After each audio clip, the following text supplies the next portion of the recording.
for the Tigers, number 13. A senior from Atascadero, California, Hardin-Baylor.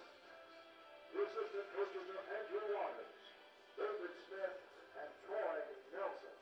And head coach of the Trinity Tigers, Tim Scannell. Ladies and gentlemen, to honor America, we ask that you please rise for our national anthem.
Leading off for the Crusaders, shortstop number 3, King Holiday.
Crusaders top half of the first inning. No runs, one hit, there were no errors. One player left on after half inning of play.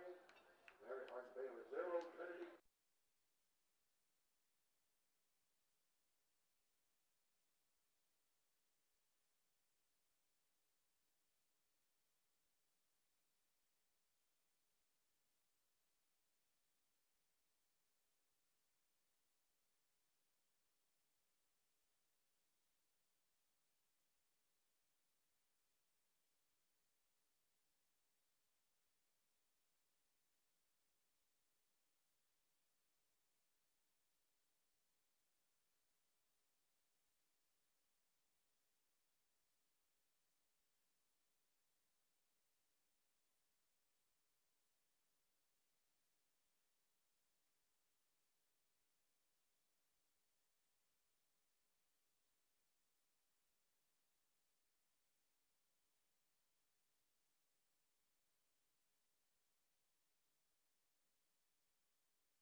RBI double in Samaria.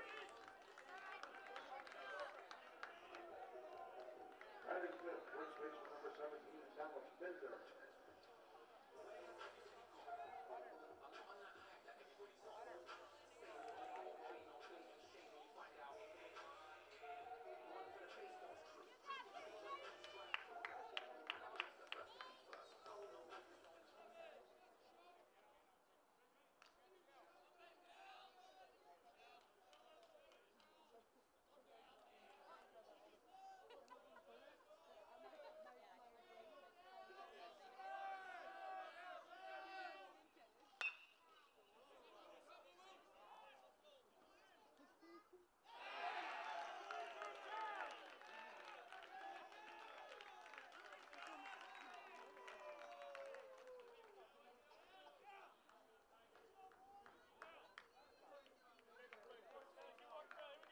RBI, Dallas Bender. Batting sixth, the catcher, number 22, Michael Goodrich.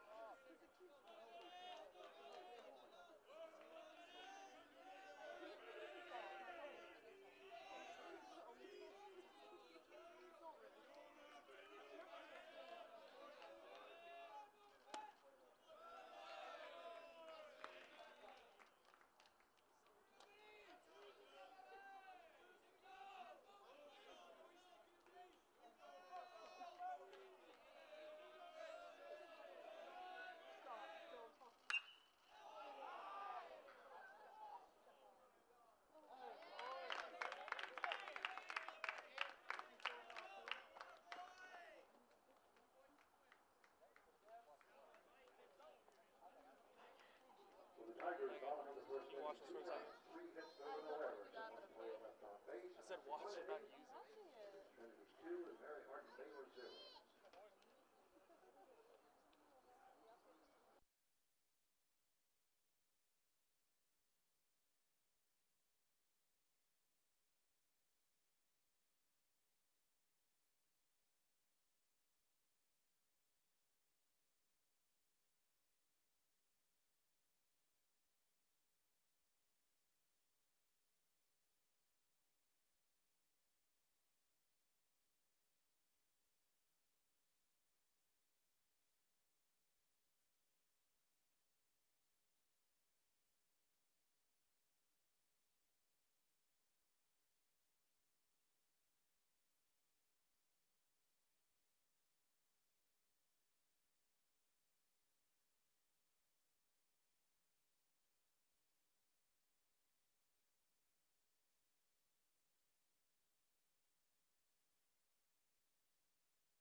Top of the second inning for the Crusaders, batting fifth, left fielder number 5, Mitch Patterson.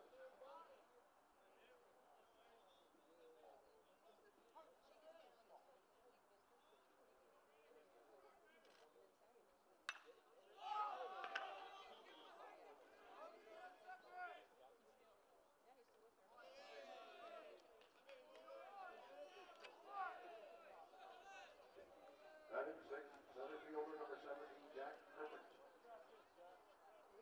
Yo, Jack, you see what's that here, man?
Garrett Gonzalez.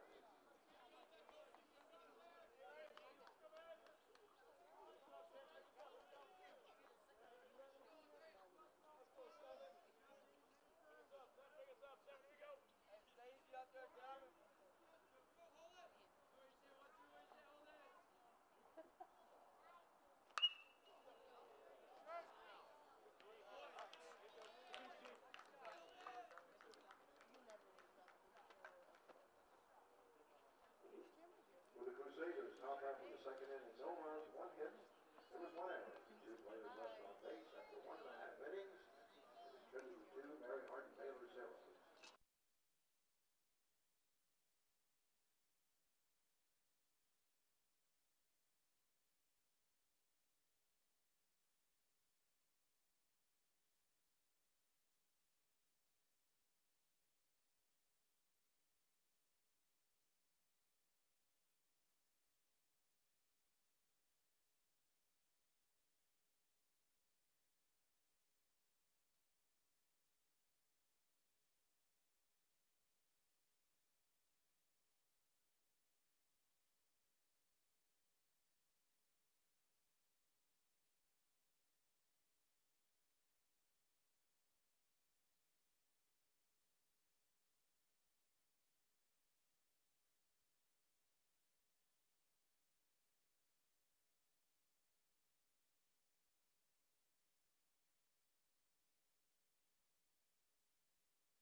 Base hit for Brandon Caraway.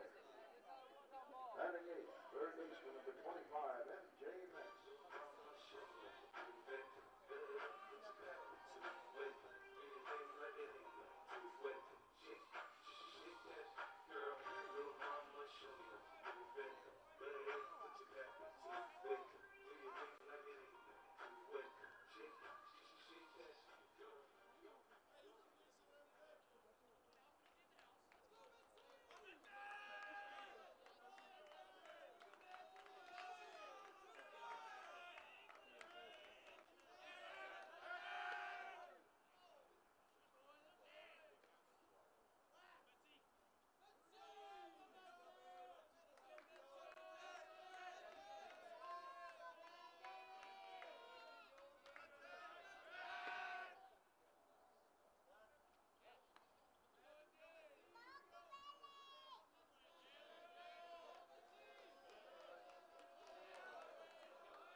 In their first season and play a significant role.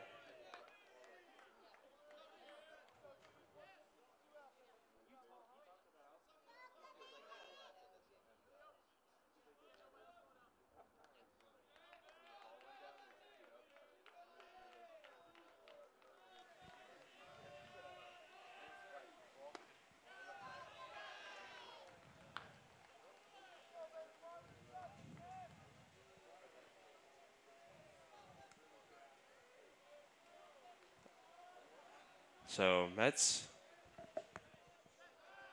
front in the count here, 2-0.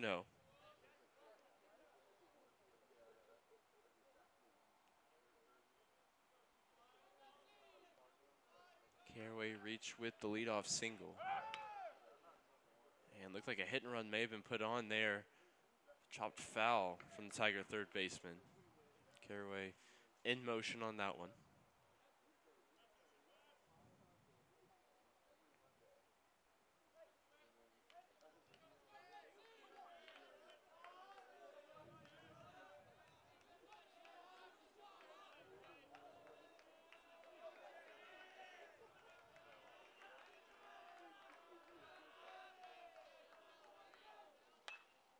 And Watley's offering the Mets sent out into right field. He makes solid contact.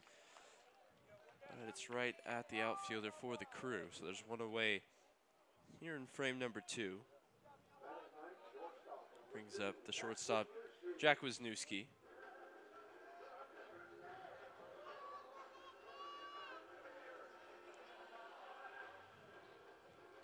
Crew under the leadership of head coach Ben Shipp, who is UMHB through and through, probably bleeds purple at this point. He was a player back in his day with the Crew, and then he joined as an assistant coach, and then was a head coach from 86 to 96.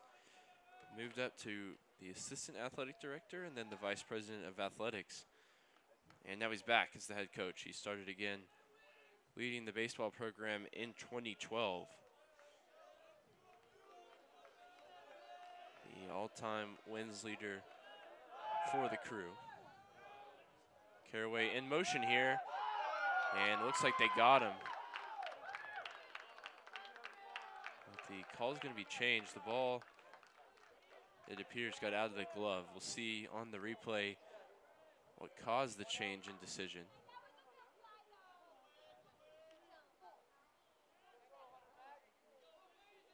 And it is the ball coming out of the glove.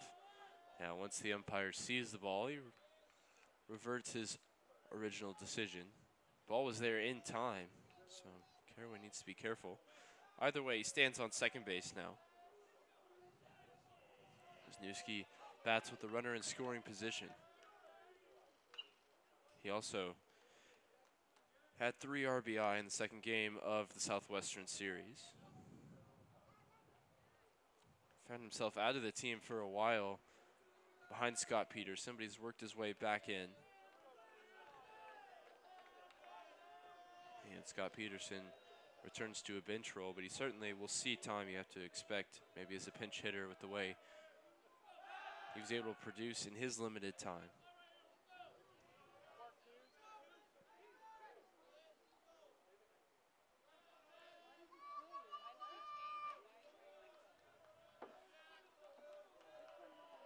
So check of the runner, and that one's in there for strike number 2.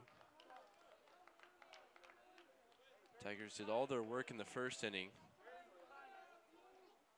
with 2 gone after Morrison and Martin went down in order.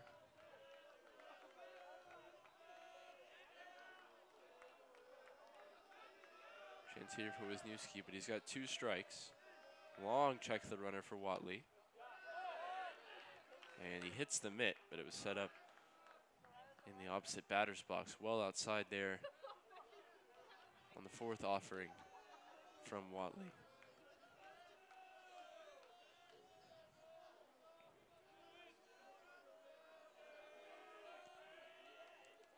Crowd filling in, you can see behind you, quite a few visiting fans made their way down from Belton. And they just saw Watley hit Wisniewski there in the small of the back. He tries to run it off down towards first base. There's a couple aboard here for the home team.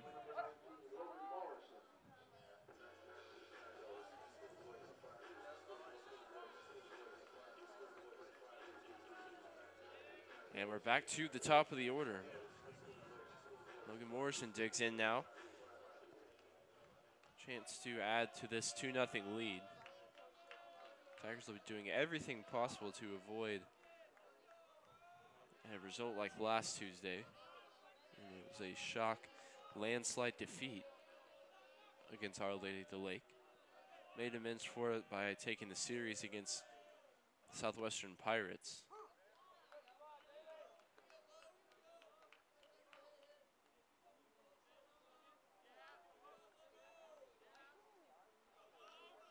Wisniewski on first, Caraway on second. Morrison at the plate. He's 0 for 1.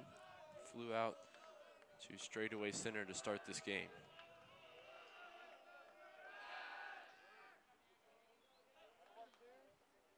Check on Caraway at second. Tigers didn't grab the lead in the first matchup between these two until the 4th inning. That one was in Belton and ended 6-3 for Trinity. But it's relatively close when you think about 8 hits for the Tigers. And, you know, there were 7 for the Crusaders as well. So runs laid on from both teams. Would have been an interesting one to be there in Belton 4. That one was the day after the Our Lady of the Lake game I've been talking about.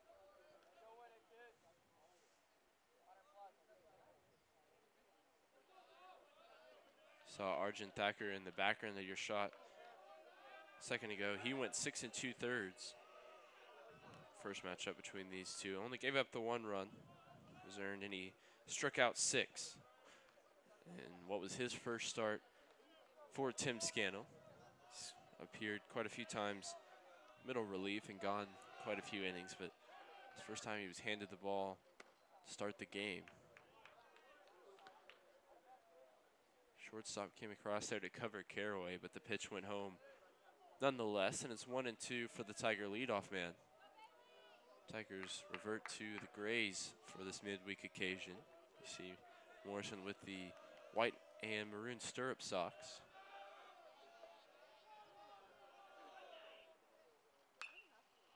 And he sends this one out into shallow right field.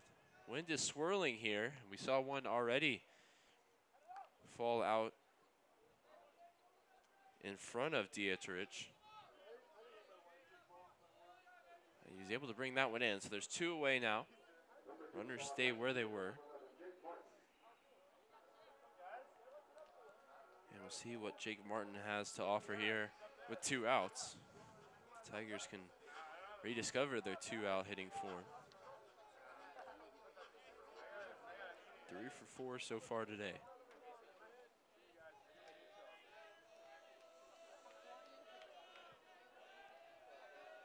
Holden Nix also in the shot there behind Jake Martin. We'll see if he comes out in the 3rd. He's got 2 innings of work. Giving up a couple of hits. But no damage done on the scoreboard against the Tigers senior.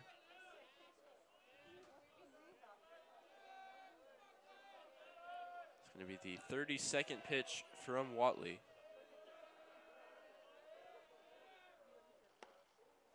And the first one to Jake Martin is a strike.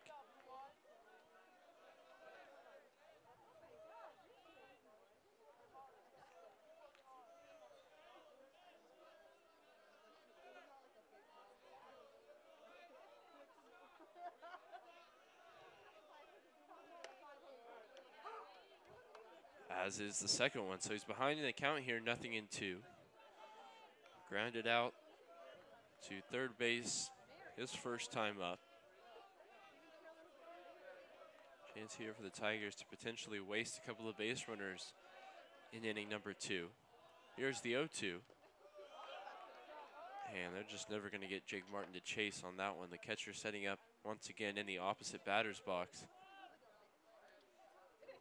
And when you're a hitter with the experience that Martin has, you can probably see that out of the corner of your eye. And if you can't, maybe you hear the catcher moving over. And if you can't hear him, you can probably just feel the fact that this pitch is going to be nowhere near hittable in a 0-2 situation.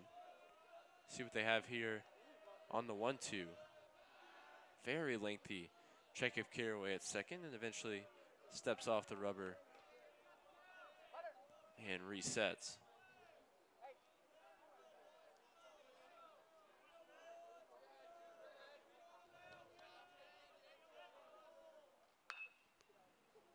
This one is going to be sent out into right field, but it goes foul for Martin.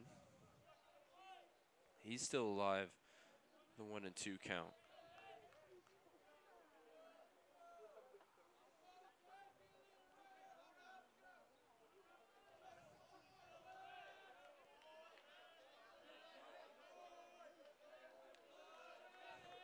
Martin amongst the nation's leaders in runs and hits. And a hit here will probably bring in a run. Be his 30th RBI this season. Worked the count now to 2-2.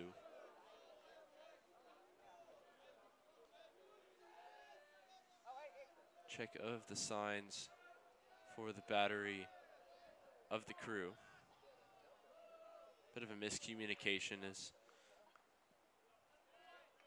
McCory behind the plate urges him to step off. Give him some more time to figure out what's coming from the dugout. They eventually figure it out. And Martin's going to send this one right back up the middle. And a run will score. The Tigers add to their advantage with another 2-out hit, this time from Martin, the right fielder. Caraway comes around after a leadoff single. You can see how far Martin had to go in the zone to get that one. Poked it right back up the middle. Excellent piece of work from him. And Shamet comes to the plate now. He beat out an infield single and came around to score in the first.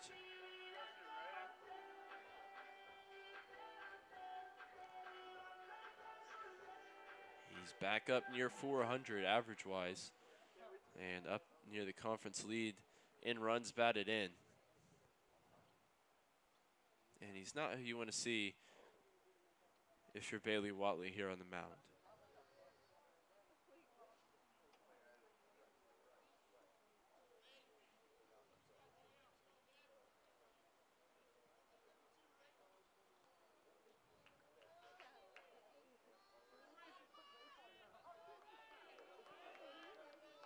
Shamet, of course, batting from the left side. Shin guard on the right leg. And his first pitch comes in outside.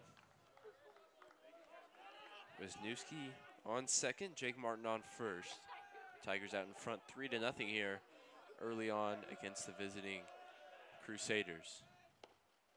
Big swing and a miss that time from Shamet.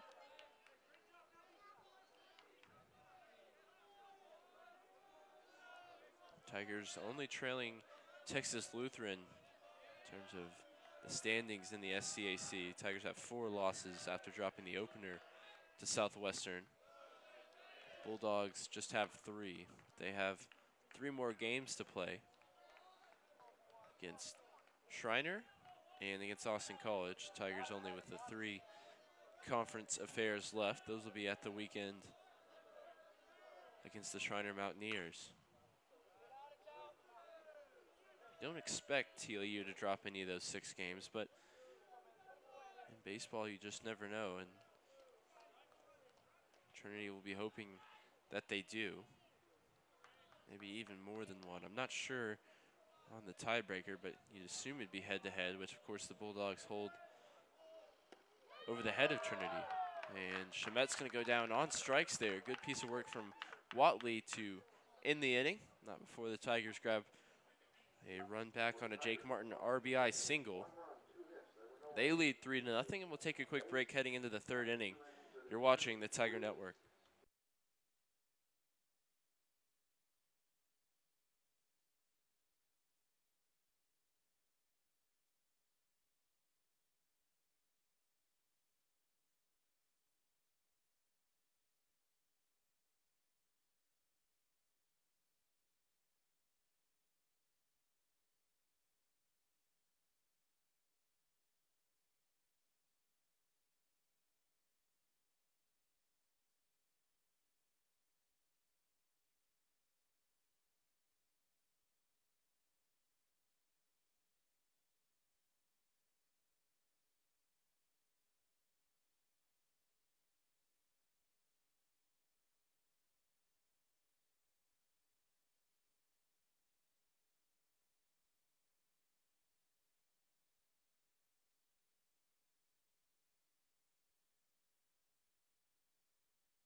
Next, going to continue on the mound here into the 3rd for Trinity.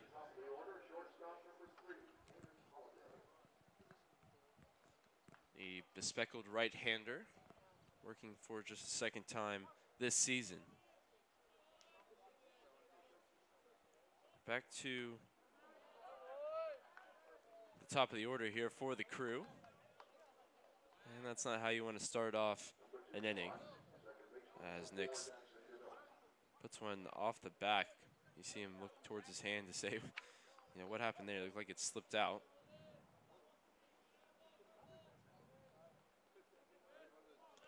So Holiday aboard for Mary Hardin-Baylor.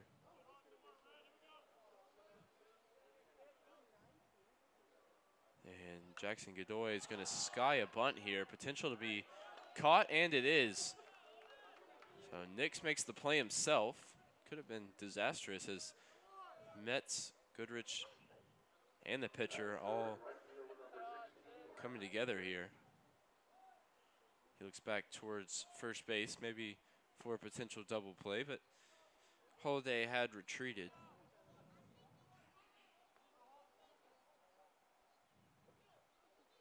So a failed sac bunt there for Godoy. See what the right fielder Iaterich has to do here. Reached on a single to extend the first inning. For the man on deck, Bolin popped out.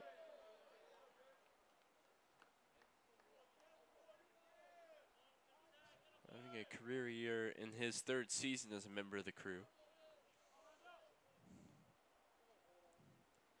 They go with the lighter gray number with purple socks, purple lettering, and purple helmets.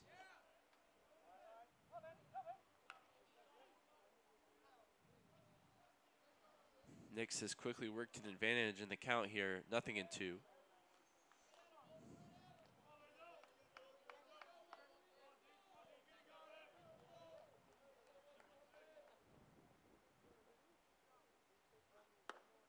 They try to go high to coax a swing out of the right fielder, but is able to hold back.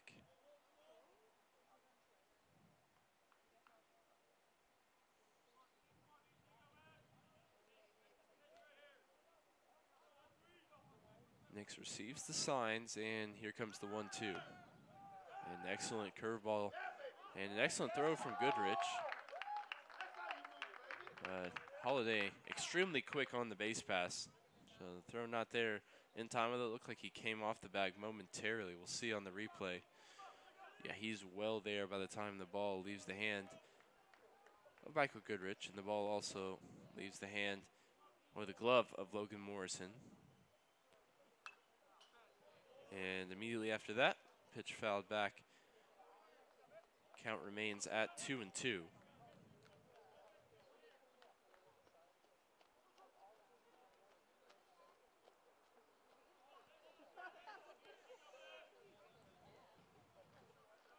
Crew looking to put something together here with the runner on. Runner in scoring position and a full count now for the man at the plate. When you look at the UMHB's record at 9-20, and last season at 10-29, you think, well, must be a tough season for the Crew. And that one comes out of the glove of Bender. Second error potentially on Bender at first. Get another look at it. Just couldn't bring it in. Looked like maybe on the one hop. But to continue that point, this is the Crew's 10th game against opponents that have either been ranked nationally or at least in that conversation received votes. Played TLU, Concordia, UT Tyler, Southwestern, and this is their second matchup now with the Tigers.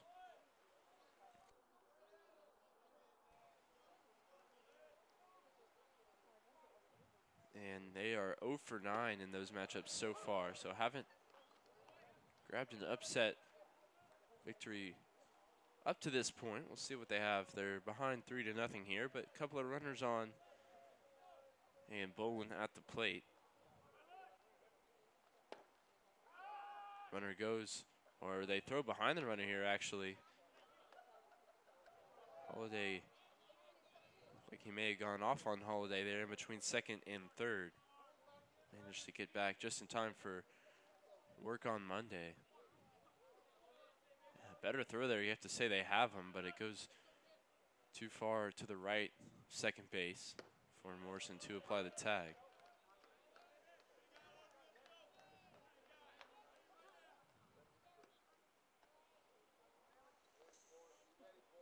Bolin popped out in foul territory to end the first inning.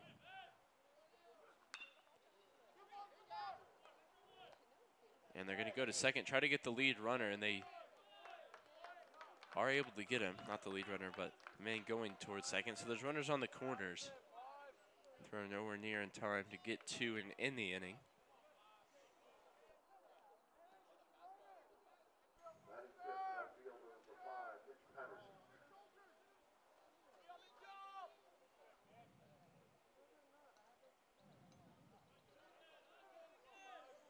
And Mitch Patterson comes to the plate. He led off in the second and popped out into shallow left center. He's one of quite a few freshmen playing a significant role for head coach Ben Shipp.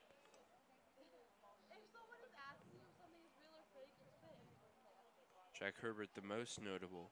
See him potentially next. The Crew are able to extend this inning.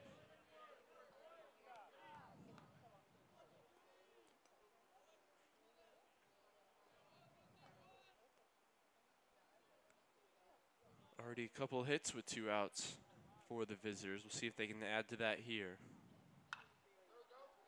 And Patterson's going to cue that one off the handle of the bat towards Wisniewski in a fairly straightforward play. Preserves the Tigers' shutout. Next returns to the dugout. Now 3 innings of scoreless work.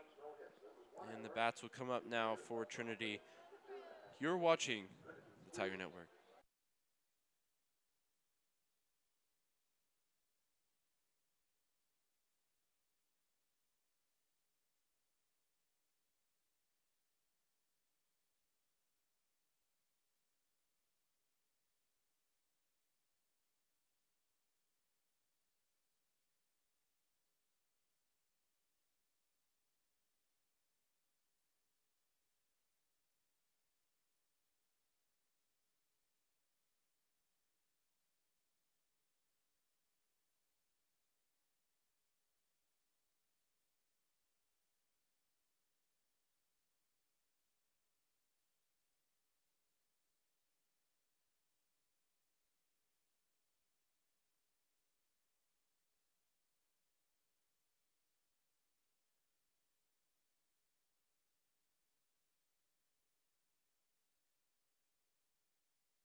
Mason Meredith leads off for the Tigers in the third.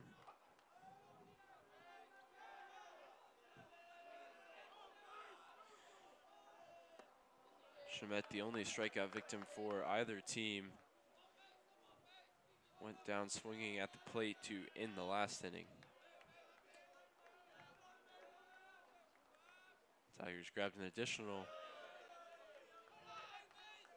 run, and they lead 3-0. In the heart of the order, 2 up here in the third. The 0-2 comes in low from Watley. Looked disappointed with that one.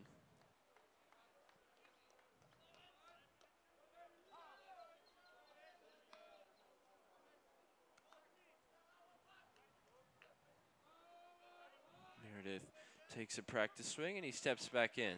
Count even at 2. And that one comes in well outside for the number 22.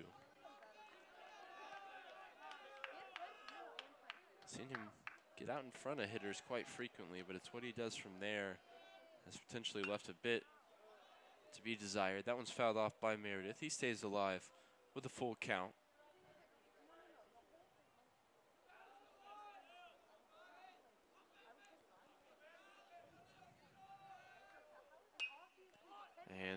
second edition of the 3-2 pitch is sent comfortably into the gap between second and third. So leadoff single for the Tigers for the second straight inning. Last time Caraway came around to score the lone run in the third. See how this one pans out. It's Bender now at the plate. RBI single for him in his first at bat. Dropped it out in front of the right fielder.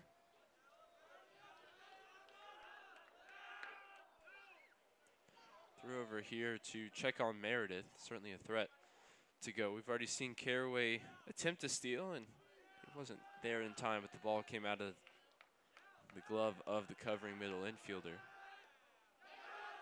And this one gets away from the first baseman, so looks like Meredith's going to round second, and he's going to put the brakes on.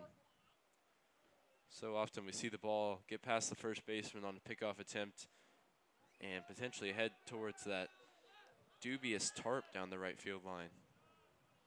Ground rules saying that if the ball does get stuck in the tarp, an extra base goes for the base runner.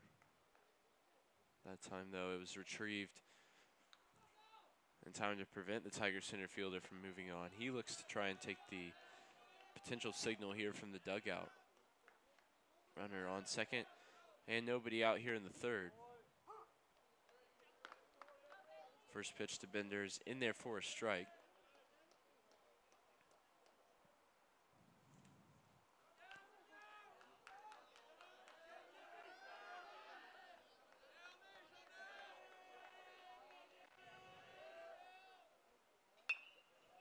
And this one is sent down the left field line. It's going to get out of play. Bender was about as under that baseball as you can be. He skied it down the left field line.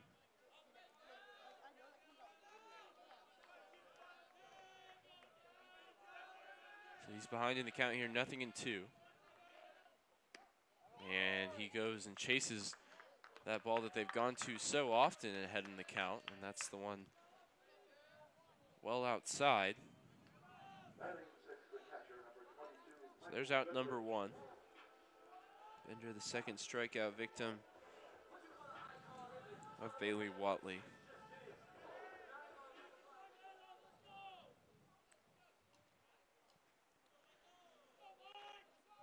Goodrich flew out to deep center field to end the first inning.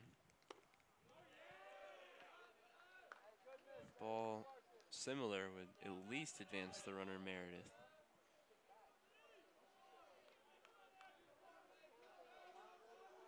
But there's only one out, so the Tigers probably,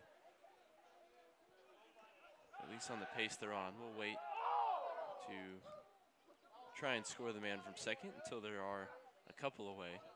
Near another pickoff that time from Watley. Meredith just back in time.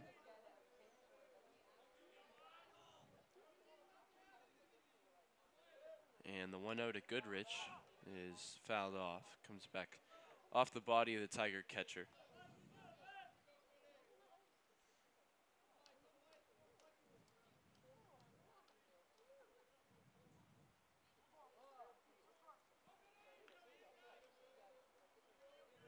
So as everybody takes in the signs, it's going to be a 1-1 pitch here to Michael Goodrich.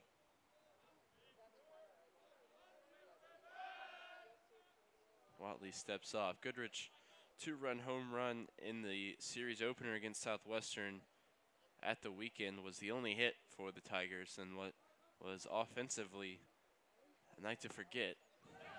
And they proved to have a short memory as Meredith's going to round third, but once again puts the brakes on after that one got away from the catcher. They proved to have a short memory, came back and scored 11 runs and then 10 runs in the doubleheader on Sunday.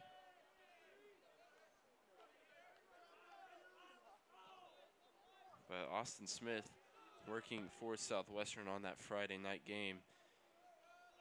Goodrich was the only one that got anything against him. Went for a couple of runs.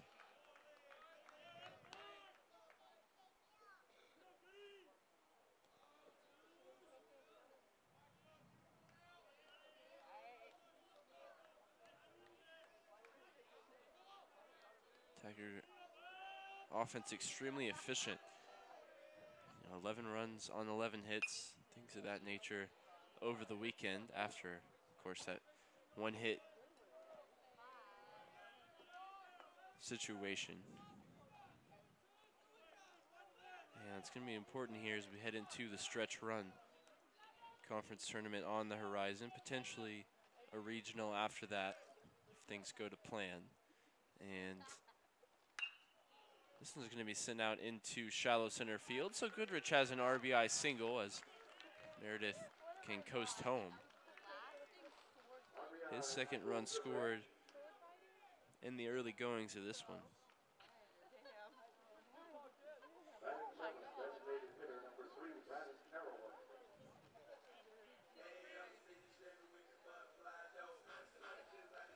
To finish that thought, when the Tigers do manage to get runners on base going forward, it's of the utmost importance that they can string a couple of hits together, bring those guys home, especially avoid straining people in scoring position, third base, things of that nature.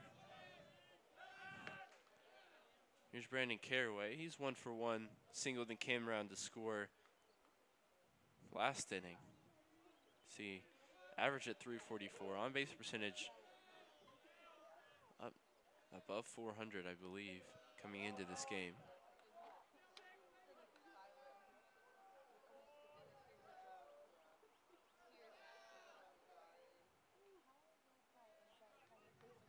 Yeah, try above 500, 517 on base percentage for the DH. Had that string of games where he couldn't help but get hit by the ball constantly. That helps out that stat. And he's one of 3 lefties in what looks like a fairly settled lineup for Tim Scannell. A week ago, we saw quite a bit of change against Our Lady of the Lake, including Meredith leading off. This one's sent out into the gap in right center from Caraway. His second hit of the game. He'll end up on second base.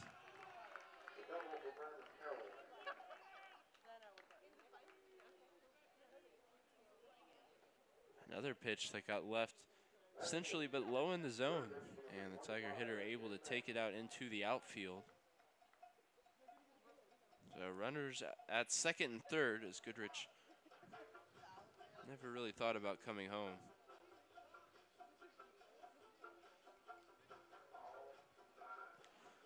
For MJ Metz, we'll see if he will face Bailey Watley.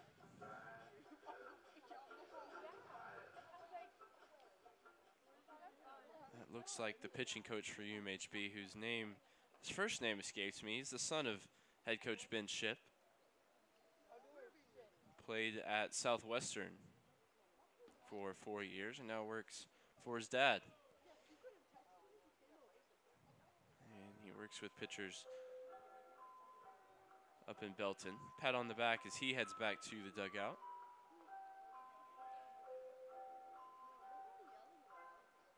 See Watley fiddling with maybe a potential finger issue, but he's ready to continue here against MJ Metz.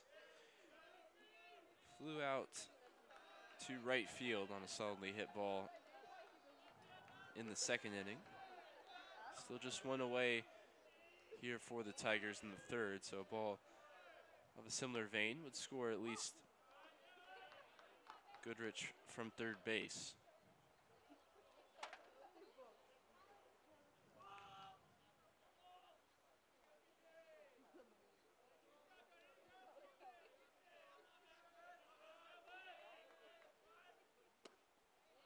And there's swinging strike 2 there, so Metz behind in the count now, 0-2. He'll be trying to defend the strike zone. A couple of his teammates waiting 90 and 180 feet away.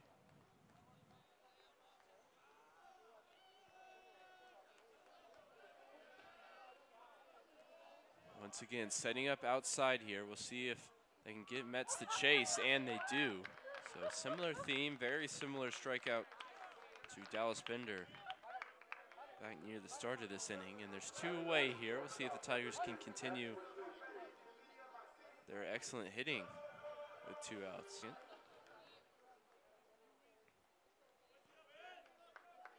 you have to wonder if they do, it's going to be Wisniewski, who's hit by a pitch in the second. The information goes around in the Tiger dugout on 0-2 pitches pretty much, I believe, every time. They've set up outside and tried to get the hitter to chase. Been successful twice in this inning.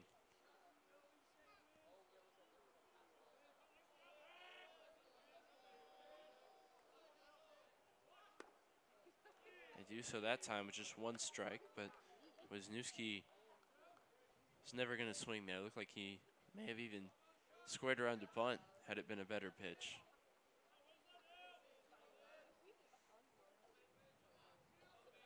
Bunt would put all kinds of confusion into the defense of Mary Hardin-Baylor, and he's hit by a pitch once again. Similar sprint down to first for Wisniewski, similar result. He's hit by a pitch in both of his first at-bats in this game.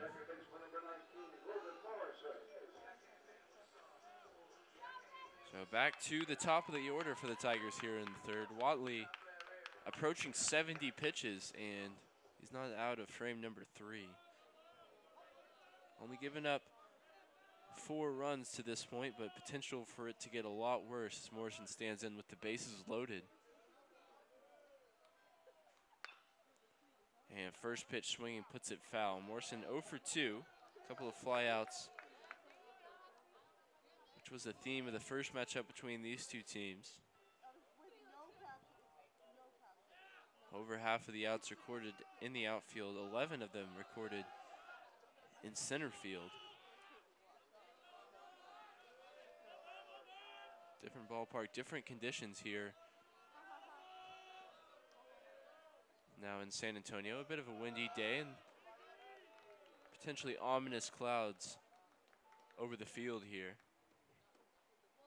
I've already seen a bit of a struggle on a couple of fly balls. But Morrison will be looking to find a gap here. He's got a 1-1 count. And the base is loaded.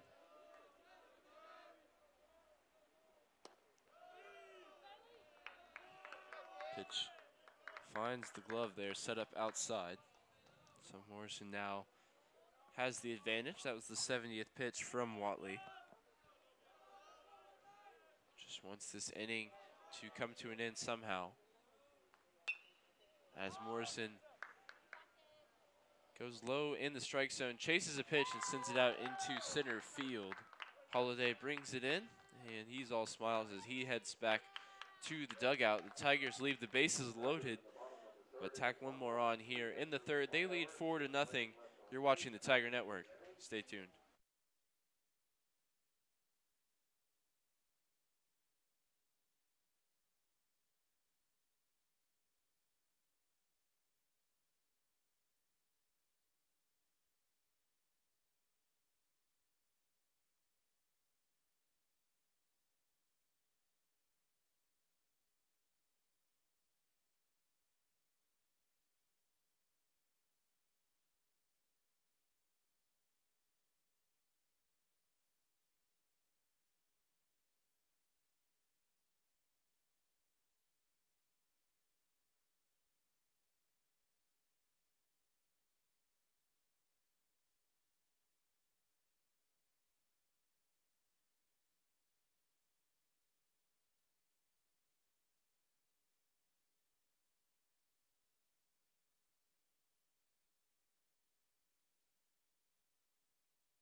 be freshman Jack Herbert to lead off in the fourth.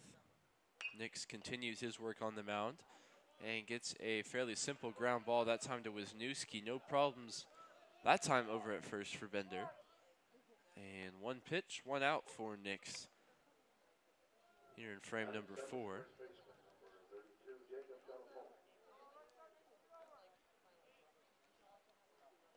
Nix looking to continue to build his manager's confidence in him and his confidence potentially in himself after coming back from a long-term injury.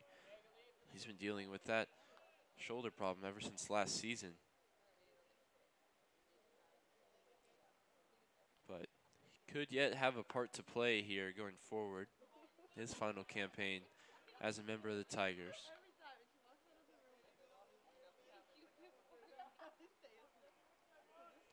Rest of the way, the Tigers have the home series against Schreiner and away contest against McMurray. And then the SCAC tournament about 3 weeks from now. And they hope games on games after that, but nothing secured. Next behind in the count here, 3-1. And he misses for a 5-pitch walk to Delapoli. First walk issued by Nix. He hit a batter in the previous inning to lead off. So here's Hunter McQuarrie.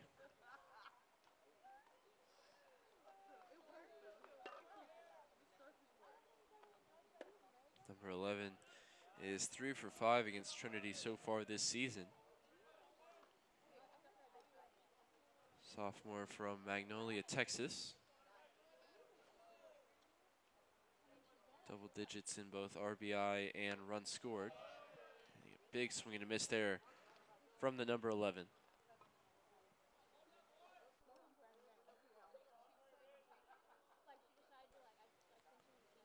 So he sighs and steps back in. Delapoli on first after a walk. And this ball is squared up and put out into left center field. The on-rushing Meredith has a fairly straightforward play. There's 2 away now in the 4th inning.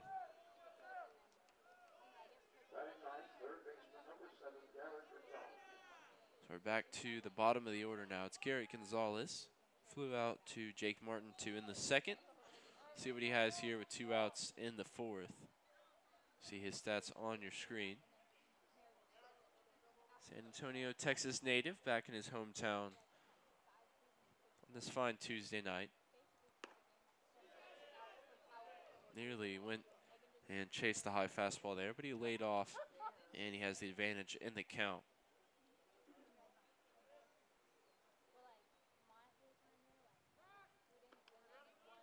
Throw over to first.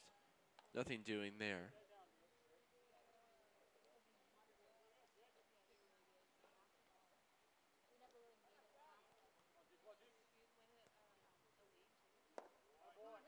That one comes in low. Crew looking to tap into what's been a fairly decent run of form away from Belton. Their 7-6 positive away record. Something to hold on to from what's been an overall rough 2019, particularly when they contest in Belton. 2-11 at home.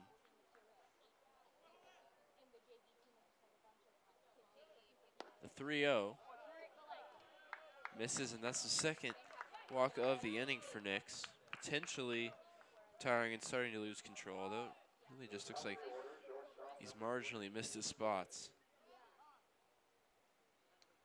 That was a 4-pitch walk, though, for the man on the mound. He's going to be the recipient of a mound visit here from Dave Smith. We'll see if they feel like potentially he's reached his limit. Again, he's coming back from a long-term injury. He pitched 1 inning of scoreless baseball against Our Lady of the Lake a week ago. It's just his 2nd appearance of the season.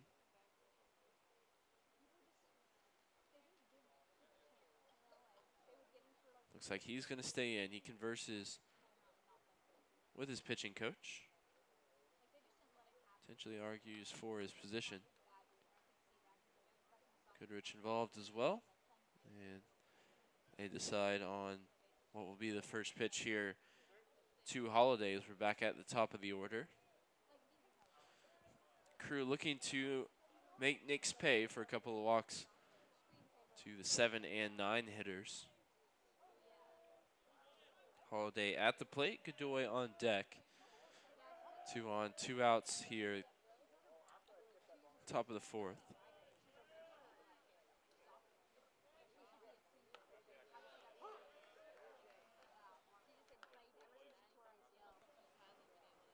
Holiday, one of 4 freshmen in this lineup for head coach Ben Shipp. Guy, they really like his defense, his speed. I've already seen him steal the bag in this one. There's a runner going back to second base. They throw behind Delapoli. Another one where potentially more accurate throw from Goodrich could have had his man. Holiday bats now with a 2-1 count.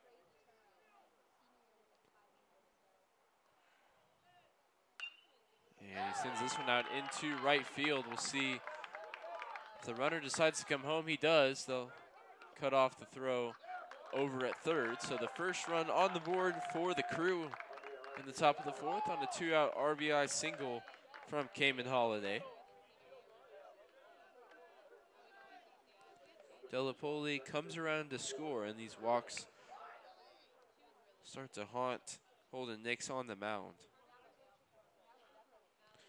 He's now got to face some of the best hitters in this lineup. Still runners on the corners. 2 outs in the inning. Jackson Godoy grounded up right back up the middle and then popped his bunt right back up to Nix.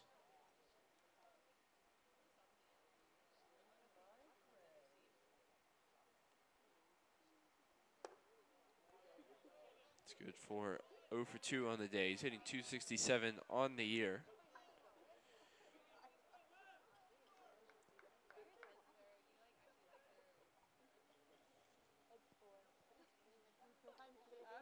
The 6'2" right-hander from Crosby High School. Stationed at second base and has a advantage in this count, 2-0. And I think Nix realizes here the situation. He started to lose command in the 4th, giving up the first run of the game to the Crew, and he's going to have to hand over the ball to pitching coach Dave Smith. But he goes 3 2/3 in just his second outing of the season. And the Tigers will turn to their pen here, up 4-1 in the top of the 4th. Be right back with you after some warm-up tosses here on the Tiger Network.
So the new man on the mound for the Tigers is Brandon Hance. His 5th appearance of his junior season. 3.68 ERA and potential jam here. The count now 3-0 and runners on the corners against Godoy.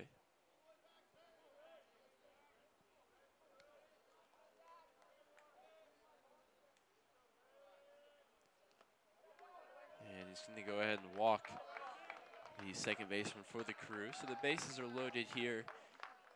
And the go-ahead run comes to the plate in the form of Diaterich.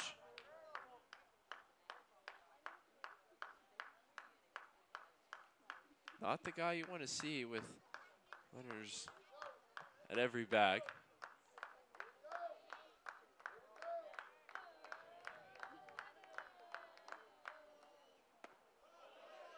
And the perpetual clapping stops. And the first pitch comes in. It's also outside. Hance needs to find the strike zone here, but he also needs to avoid the Crew's best hitter of this season. And he does one of those two things. The ball also evades Goodrich. Luckily for him, nothing doing from Gonzalez over at third.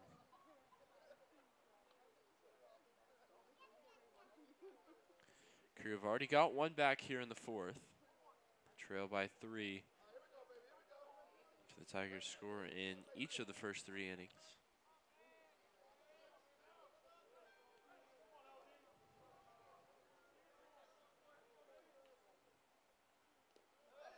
And the 1-1 also gets away from Goodrich. Hance sprints home. And again, nothing doing for Gonzalez. Can't afford any more of these. Could potentially bring a run across.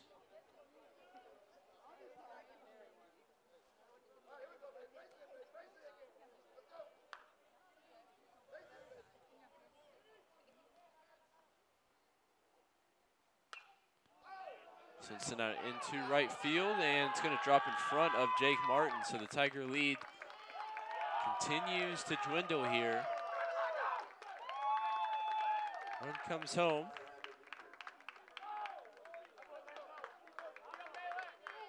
And it's 4-3 here in San Antonio. See that one left out over the plate. Hance points to the sky and hopes that his right fielder will be able to bring it in. And instead it brings in a couple of runs for the Crew. So their main man at the plate is able to produce. He gets a couple of RBI. Gonzalez and Holiday come around to score. And Bolin with a chance with a runner 90 feet away to get his team right back in this game.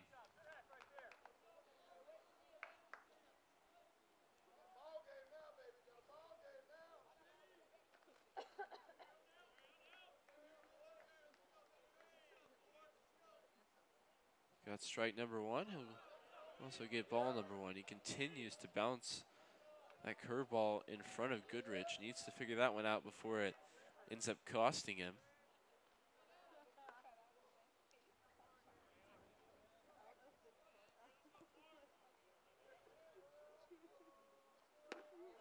Big swing and a miss that time from Bolin. A couple of walks from the Tigers in this inning have already cost them. Both of the last 2 runs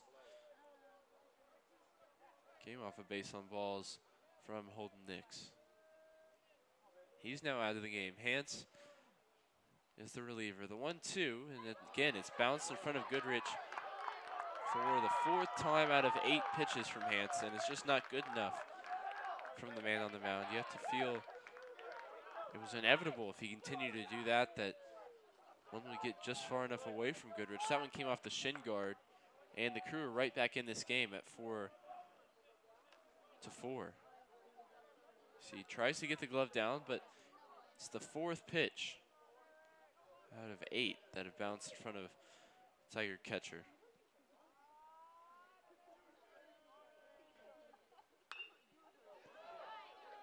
And it's going to hurt all the more as the next pitch is sent out into right field and brought in by Jake Martin. But the Crew come roaring back for 4 runs here in the 4th, and it's all tied up. Tiger Bats look to continue their trend of scoring in every inning when we return. It's 4-all here on the Tiger Network.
Jake Martin will lead off for the Tigers here in the 4th, who now find themselves all tied up with the visiting Crusaders.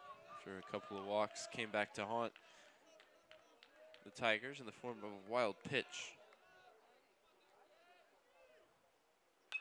After Holden Nix was bounced from the game. Another pitch low in the zone that Tiger hitter sends out into center field. Comfortable play there. Martin is retired.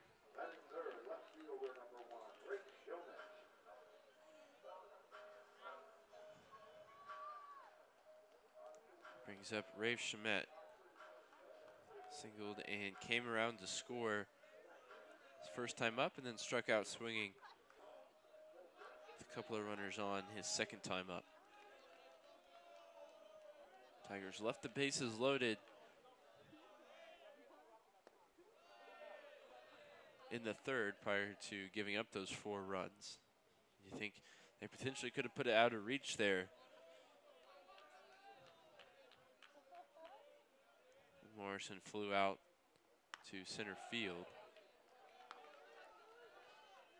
Instead, they find themselves in a closely locked battle here.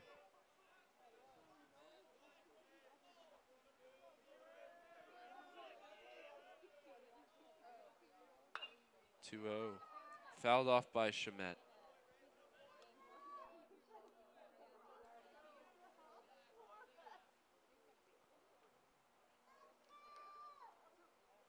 See Watley reaching 77 pitches through 3 and a 3rd. He's only gone 17 and a 3rd in 7 appearances so far this season, so probably reaching his limit stamina-wise. You see that one come in high and outside for the 5'8" right-hander on the mound. It's a 3-1 count for the Tigers left fielder. And he swings away, so it'll be a full count now. Looking to get something going, potentially regain the lead here in the 4th.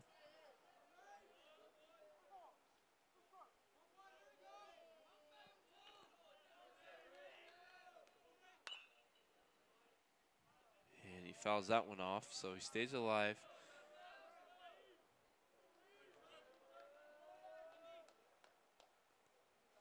Both teams doing extremely well so far in this one of hitting with 2 outs.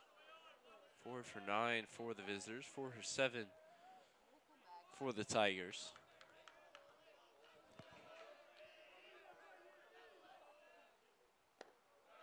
And they're going to have a base runner here with just 1 gone in the 4th in the form of Rafe Shamet. Last time he was on first came around to score running hard on an RBI double from this man, Mason Meredith. He scored 2 runs himself, his first 2 times to the plate.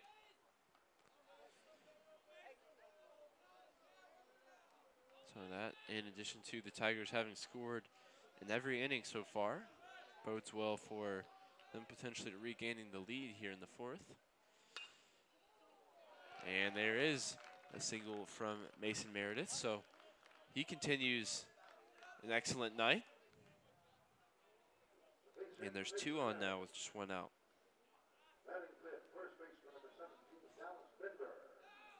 Dallas Bender stands in. He's got an RBI single and a strikeout swinging to his name so far today. He's got his average back up above 300 in his senior season. It's been a real success story here in the 2019 campaign. Started the season as a peripheral figure, a role player, pinch hitter. And he's worked his way in as the DH. And now he finds himself as starting first baseman day in, day out for Tim Scannell.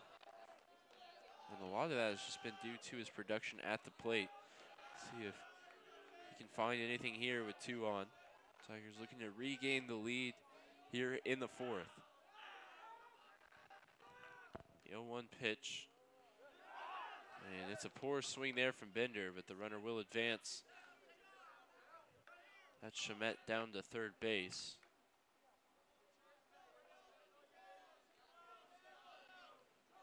So both runners in scoring position. Bender behind in the count, 0-2. So he went chasing a bouncing breaking ball moments ago. See what Whatley has on offer here.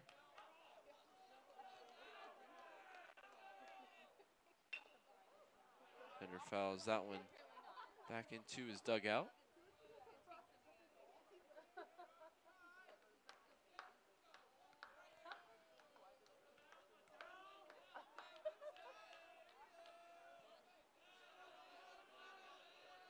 Tigers 3 for 8 on the day with runners in scoring position. A couple of runners there now, and looks like a adjustment made that time by Bender. He struck out on a pitch like that with the catcher set up outside. Didn't even think about swinging the bat that time. Looks like word got around. If the pitch comes in outside like that, no need to swing, and he gets that one through the hole between second and third. Meredith is going to come around and score, and Bender advances to second on a 2 RBI single. That's RBIs 2 and 3 on the day for Bender. We're only in the 4th inning. Tigers regain the lead here, 6-4. Continue the trend, scoring in every frame. If you do that, you tend to win baseball game. And that may be all she wrote for Bailey Whatley. Yeah, this looks like head coach Ben Shipp. Hand on the left shoulder of his right-handed pitcher. And the replacement already makes his way out to come collect the ball. It's taken from the hand of Whatley, who goes 3 1/3, gives up 6 runs, all of those earned on 10 hits from Tiger bats. We'll be right back with you, the new pitcher for the Crew.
Here's your first look at the new man on the mound for the Crew, Harrison Sims.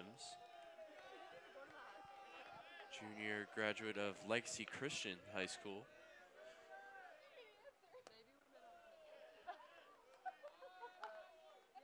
His first challenge will be to retire Michael Goodrich. The Tigers have struck back here in the bottom of the fourth, grabbed a couple of runs to regain the lead. Thanks to that man you see standing on second base, Dallas Bender. Sidearm delivery from Sims. Comes in outside.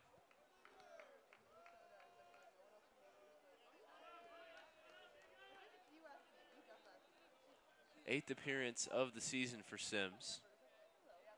All of them out of the bullpen. And he's only gone a total of 6 innings. That one goes to the backstop, and Bender's able to advance to third.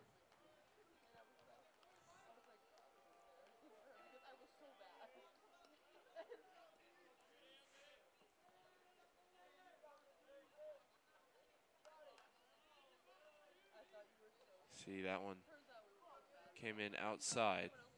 The big man tumbles and rumbles down to bag number 3. Runner just 90 feet away, and ball 4 comes in for Goodrich. Bender holds at third, so there'll be runners on the corners with 1 away.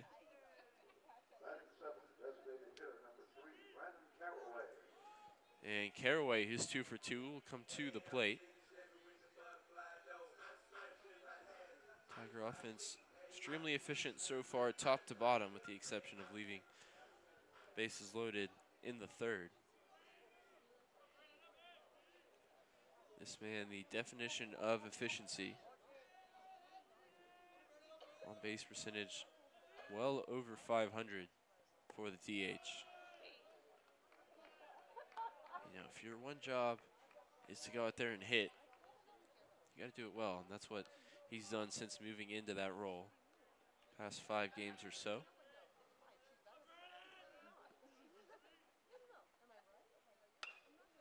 Sends this one right back up the middle. We'll see if they can double it up and in the inning, and they can. So the Tigers strike back with 2, but ground into a double play to leave Bender stranded on third. They lead 6-4 as we head into the 5th here on the Tiger Network.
Top of the first inning. First pitch swinging for Patterson. And that'll be strike one as it's fouled off. Mets came up to play it down the third baseline, but not before it rolled foul. Patterson so far 0 for 2 on the day. Crusaders just 4 of 18 collectively as a team. Dietrich 2 for 3. Holiday 1 for 2, and McQuarrie 1 for 2. Everybody else still looking for the first hit. Hanch trying to keep them from doing so, and he's ahead in the count now, 1-2.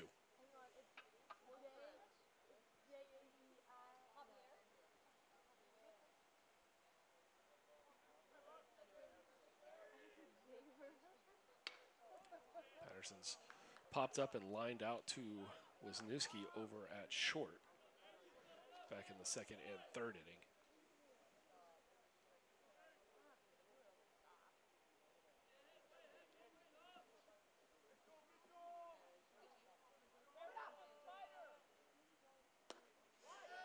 No one outside. They're going to check to see if he went. And the umpire at first base says no, he did not. Take another look at it. Looks like he held up right there. Nice job by Patterson.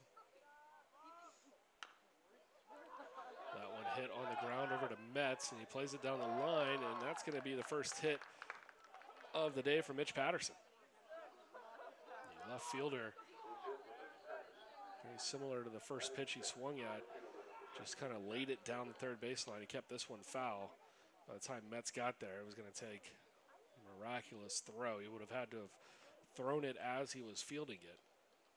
And rather than put a runner on second base with nobody out, keep a force play in and concede the hit to Patterson as Herbert now stands in.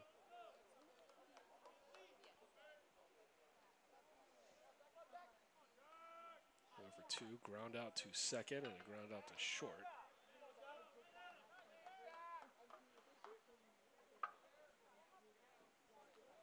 He's hit the ball relatively up the middle. If he tries that again, the Tigers in double play spot could use that to their advantage.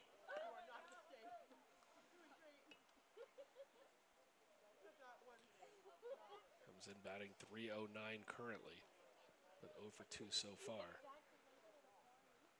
Hance delivers. This one's popped up, trying to go back and play it, and it will be out of play for Goodrich.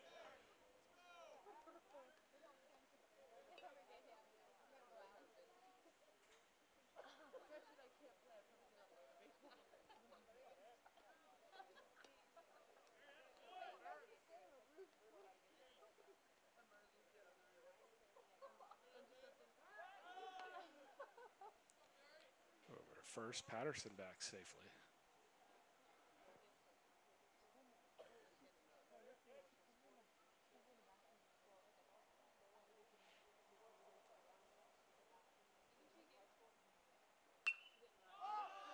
This one lifted again, this time back into play. Morrison will take it, and that'll be the first out of the inning.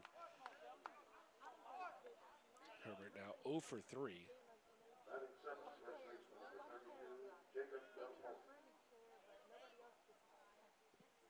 Bring up Jacob Delapoli.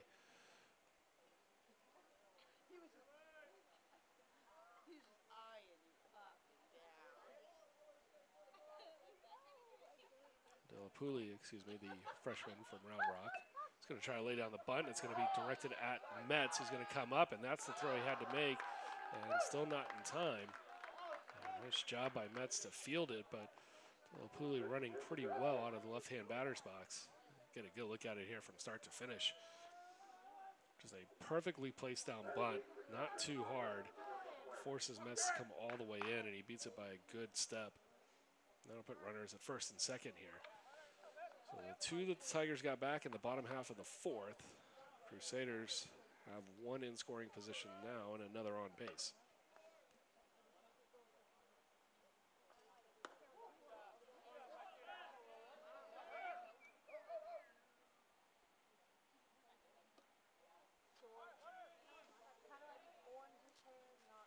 McQuarrie now 1 for 2. Coming into this inning, he had one of the 4 hits by the Crew. They've amassed 2 here in the top of the 5th off of Hance. McQuarrie will take strike 1.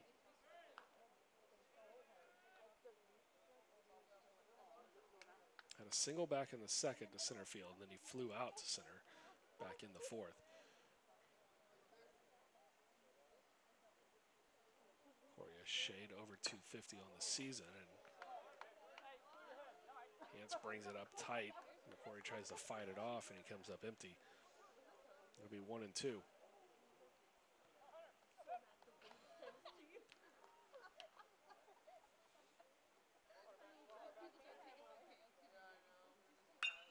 That one hit on the line, past the diving Mets, into left field. One is coming around to score. The throw goes to second, and it'll be second and third. An RBI for McQuarrie. He's now 2 for 3 on the day.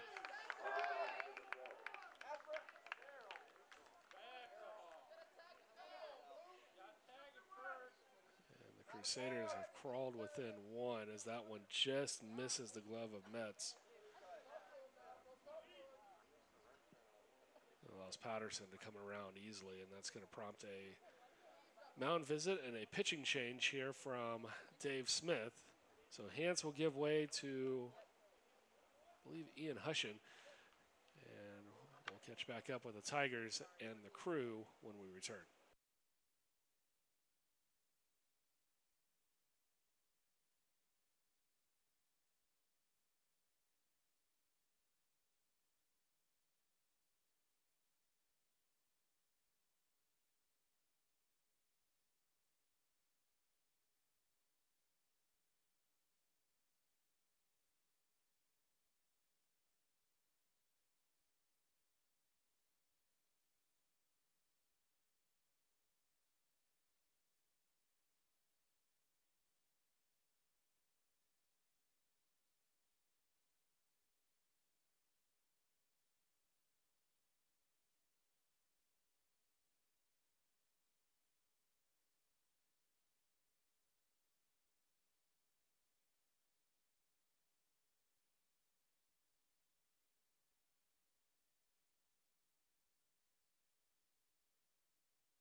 And concluding on that play, McQuarrie, it's just off the screen there. You can kind of see Morrison applying the tag.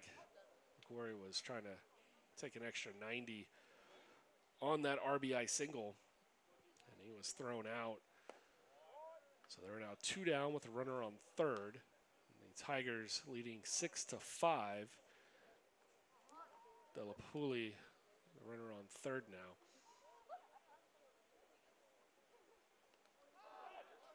As that one gets away, and Delapuli's going to come around, and we're tied once again.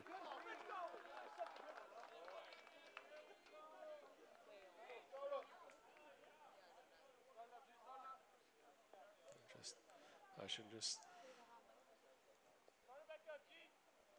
spiked that one down behind the plate. It just looked like maybe a cross signal between Hushin and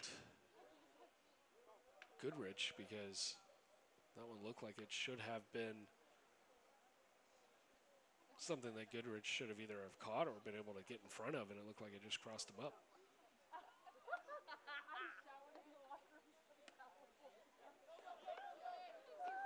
want to get past Goodrich as well, so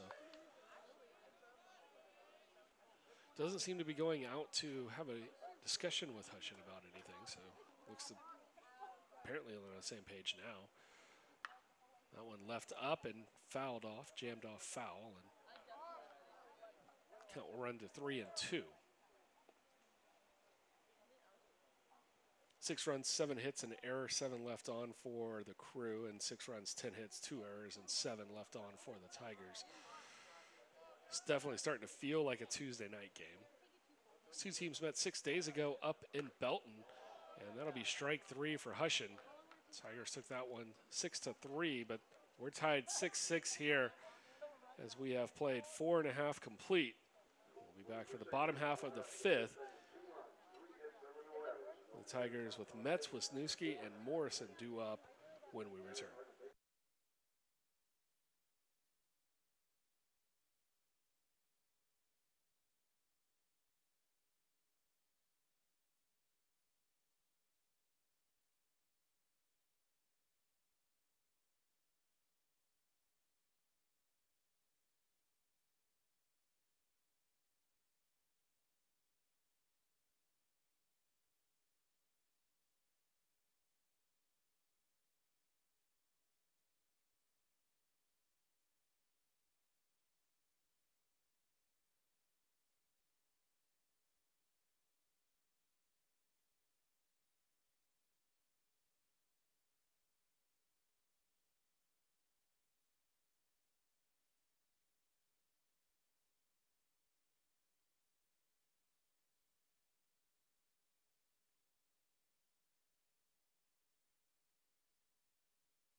Bottom of the 5th, Harrison Sims still out there after his 2/3 of an inning back in the 4th.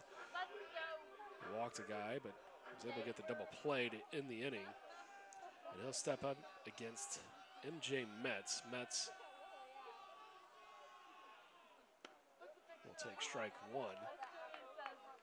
Metz 0 for 2 today. He's struck out in his last appearance back in the 3rd before flying out back in the 2nd.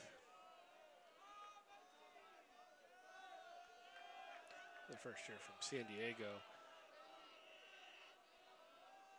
The numbers are deceiving. He plays a pretty solid third base as that one's hit through the gap on the left side and into left field. So now 1 for 3 on the day for Metz, and he's been hitting the ball considerably better over the last couple of days. Good job just driving through that one out past the outstretched reach of Gonzalez. Played it in front of Patterson. So there's 1 on for Wisniewski. Wisniewski, who was the Tigers nominee for Hitter of the Week. That honor going to a hitter from Schreiner as they played Dallas. Throw it back over to first, and it's offline. Dallas has allowed the 3 out of the 5 conference hitters of the week, and one of them was a time when they didn't play. The only time they haven't allowed conference hitter of the week was when they played TLU, who leads the conference.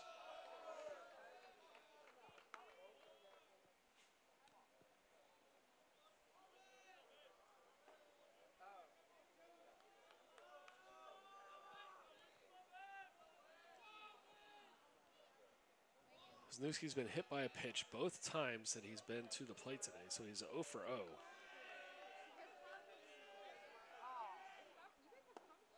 He takes outside for ball 2, so 2 pitches away from still looking for his first at-bat.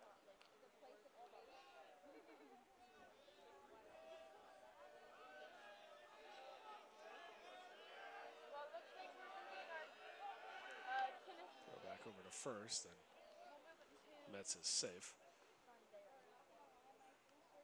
Order will turn over after Wisniewski. We'll be back to the top with Morrison, Martin, and Schmidt. Morrison 0 for 3 so far today. Martin's 1 for 3, and Schmidt's 1 for 2. The runner goes, and throw down to second. Metz retreats. So just a delayed break Crew bench yelling out for a runner, and then Metz returning without incident.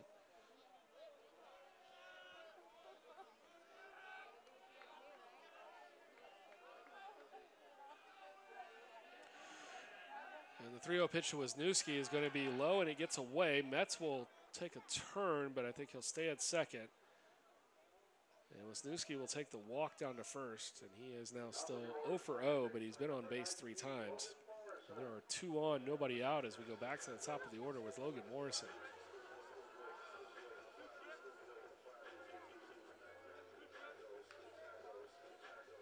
And before we get to Morrison, looks like Ben Shipp's going to have a few questions about something for the home plate umpire.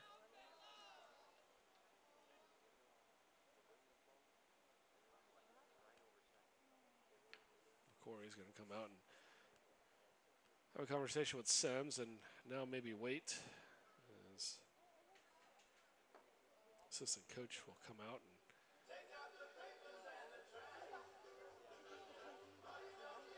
discuss the options.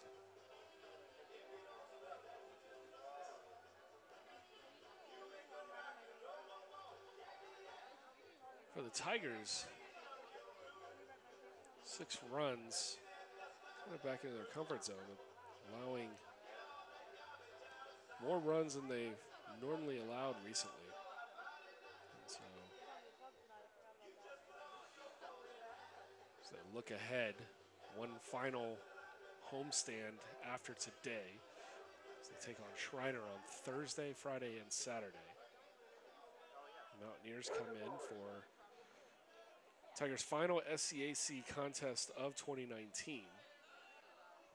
The Tigers will need to win all of those as they're a game behind Texas Lutheran in the standings right now, as they try to battle for the #1 seed. Of course, TLU jumping ahead in the D3Baseball.com poll, jumping to 5th, and Tigers fall all the way down to 6 from 4. Morrison trying to lay down the sacrifice.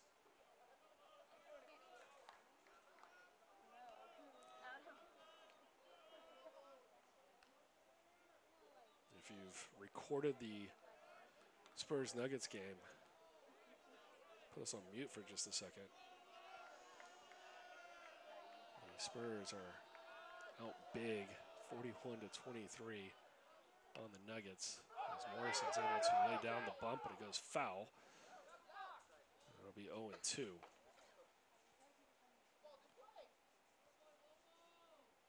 Of course, the city of San Antonio is starting to come alive here in late April.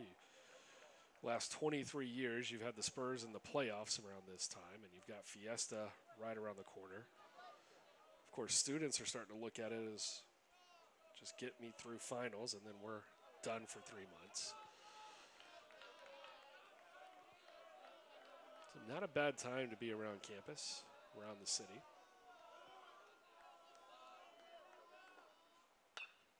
Morrison with 2 strikes is going to swing away, and that's going to be a bloop single.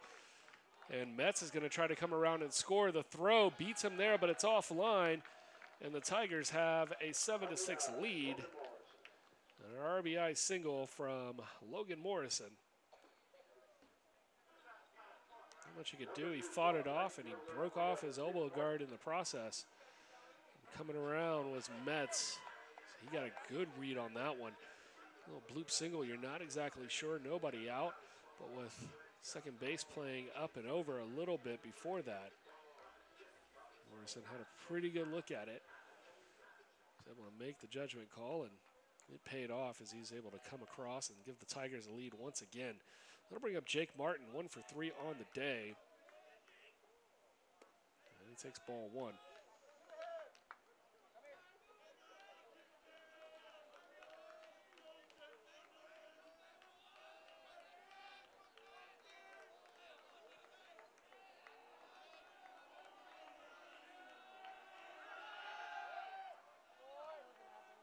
Turns around and fakes the throw. Martin 1 for 3 on the day. Brandon Lowe, the Rays second baseman, finishing 0 for 3. Doesn't help my fantasy team, but Jake Martin stepping up for the Martin family.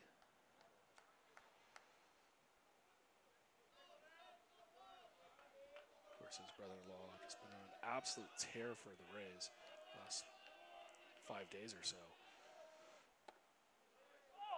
That one misses outside, and he's ahead 2-0 here against Sims.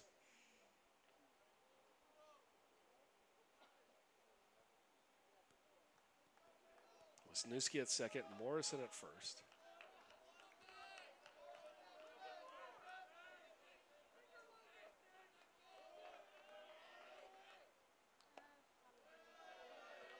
Nice slider there from Sims, but he's not going to get it in the zone. Now run the count to 3-0. The wind's still blowing out to left field. If you hang anything up on 3-0 against Martin or try to put the fastball right down the middle of the plate, we're looking at a 3-run homer here for Martin. He's going to miss wildly, and that's going to load the bases for Shamet. Still nobody gone here in the 5th.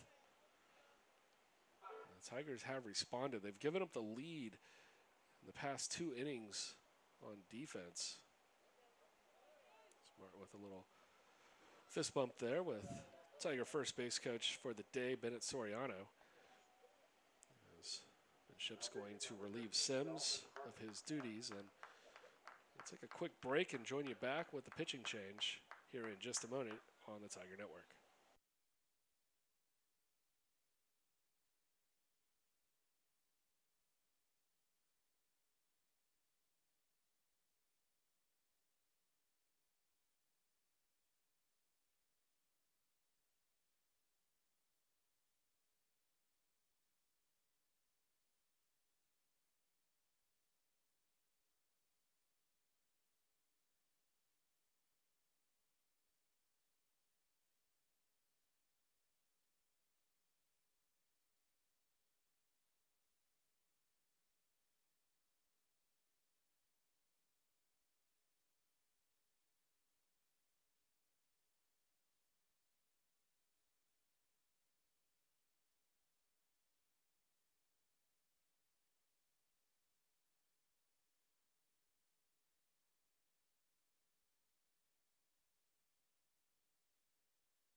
It's going to be Dalton Harn coming in. He's 0-2, 4.09 ERA, his 11th appearance. And 7 Ks and 13 walks, and the whip up around 2.5. And he's going to have to come in and face Rafe Shamet. And that's never what you really want to do. First pitch, left up and outside. Shamet fouls it off. 1 for 2 on the day, 391 average. He's hit 3 home runs, and those have all come roughly in the past 9 days.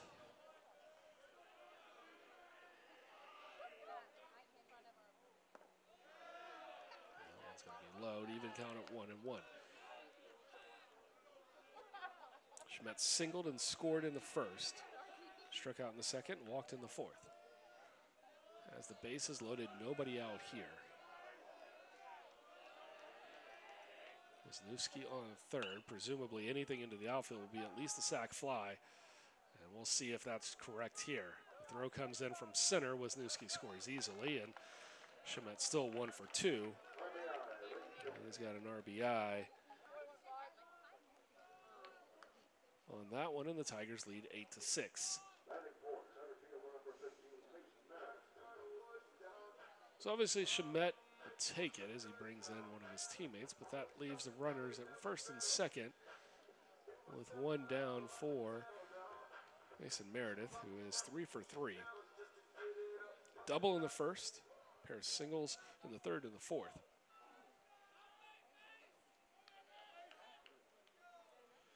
.358, 34 RBI, 36 runs, 5 homers. All very solid numbers on his 2019 campaign.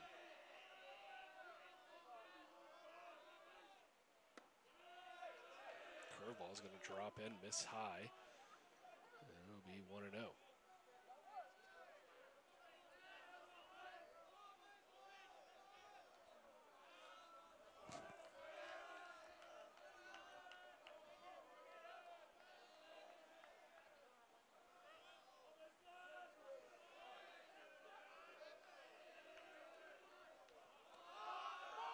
There's going to be a balk called as Hardin was a little hesitant and he flinched ever so slightly. We'll get another look at it and kind of see just the subtle movement here. The arms go slightly up right there, and that's all it takes. Runners will advance 90 feet. He was already set and he came up and reset. And so now runners at second and third.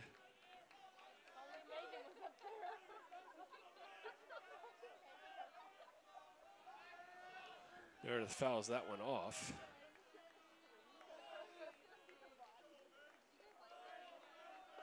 One.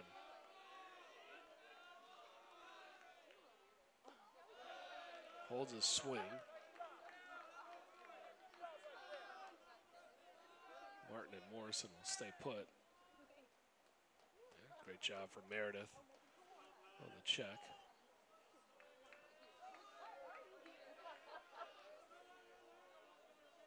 Meredith's .358 average. He has just been consistently throughout the season. I think the lowest he's dipped down to was maybe .335. And he's been up around .375. And he's 4 for 4 here. Drive in at least one, and they're going to hold up on Martin at third. So it's going to be runners at the corners. And the Tigers lead 9-6. And an RBI again for Meredith, his second of the day, and he's 4 for 4 as he drives that one through the left side.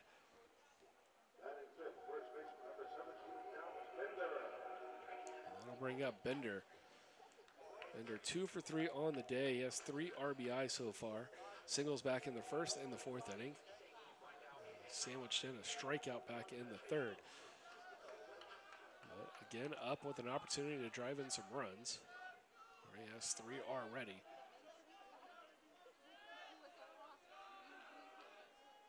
Hardin will set. And they're going to call another balk?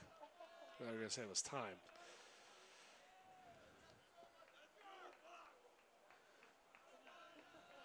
It seemed like somebody yelled balk right when home plate umpire moved away. But it was just time called, so runners stay on first and third, one down. Double play gets Hardin out of the inning. A base hit might take Hardin out of the game.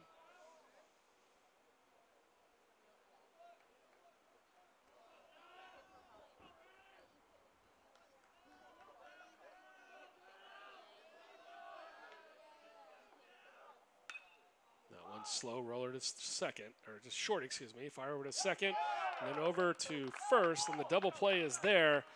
So Hardin comes in, gets the double play, and the second time in a row, back-to-back innings, that the Crew have gotten out of a jam with a double play ball.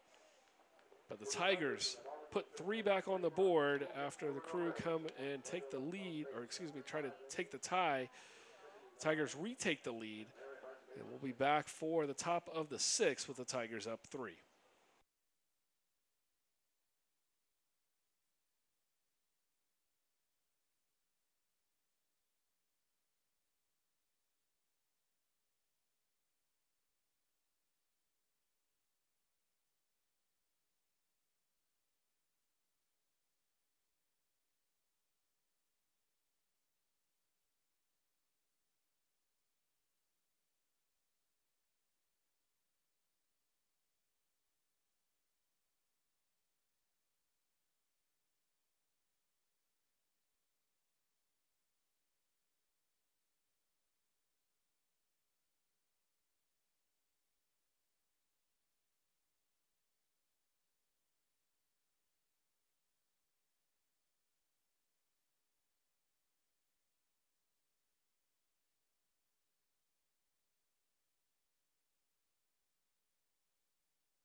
So we're back with you here in the 6th inning in a game that resembles a tennis match, back and forth so far in this one.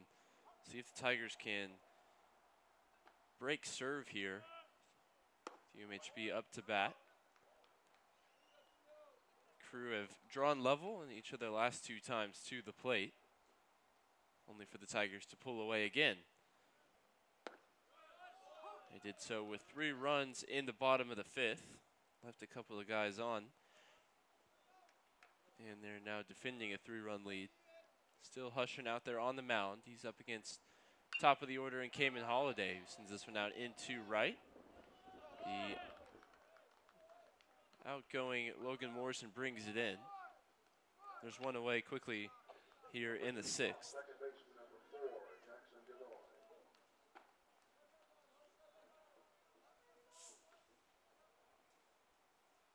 Holiday now 1 for 3 on the day.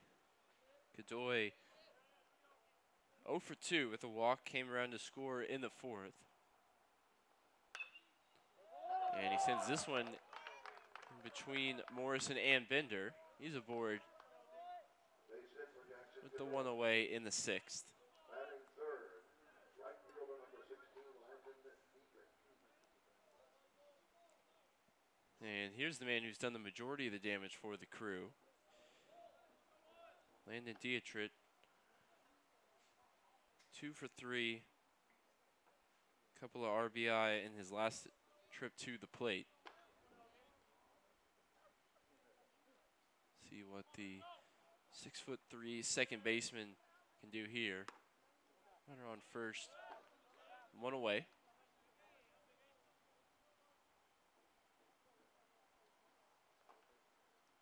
If you would have told head coach Tim Scannell or any member of the Tiger team, you got 9 runs through 5 innings, you'd think, well, start to get some other guys some time. You know, game's probably decided at that point as they put on the hit and run. But UMHB has done their utmost to hang around in this one. And they're within touching distance at 9-6, but you have to feel with the way the Tigers have been scoring, at least once in every inning so far, they need to answer here in the 6th to keep pace.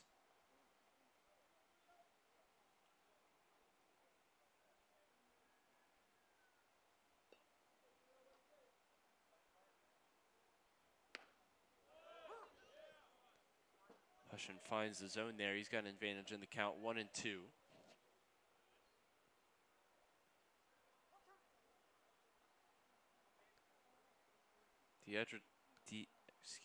Dieterich reached base all 3 times. One of those an error on Dallas Bender. The 1-2 in the dirt in front of Goodrich. That will allow the runner to advance. Holiday was already on the move. Godoy, on the move.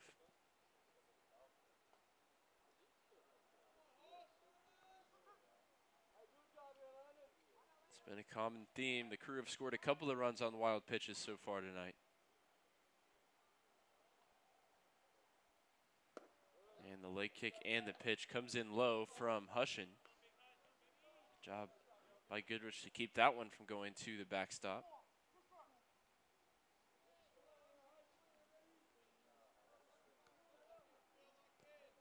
It's a clean game when these two teams met back 6 days ago. No errors, no wild pitches in that one.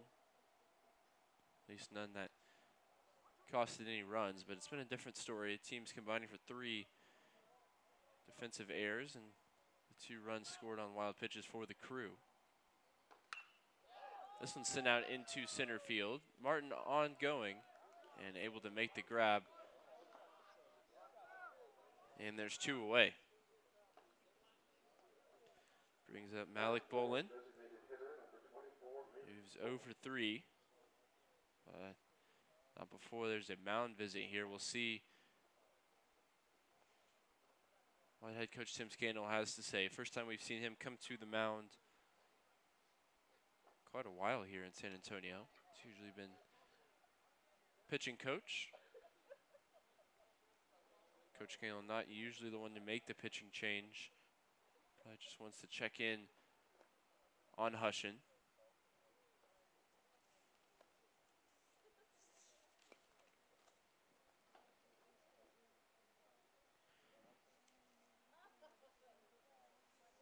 Tiger Sr. has 2 outs here in the 6th as the umpire comes and breaks up the meeting at the mound. See potentially what they were talking about here shortly as Bolin comes to the plate. He is fouled out, grounded into a fielder's choice, and lined out to right.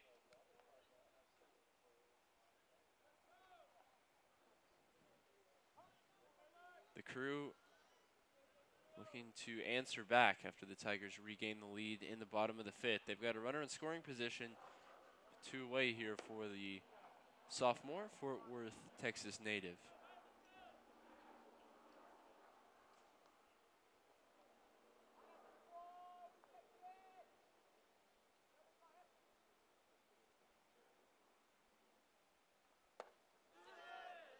Goes around on that one. He can't resist the offering from the Minnesota native on the mound. So the count is 1-1.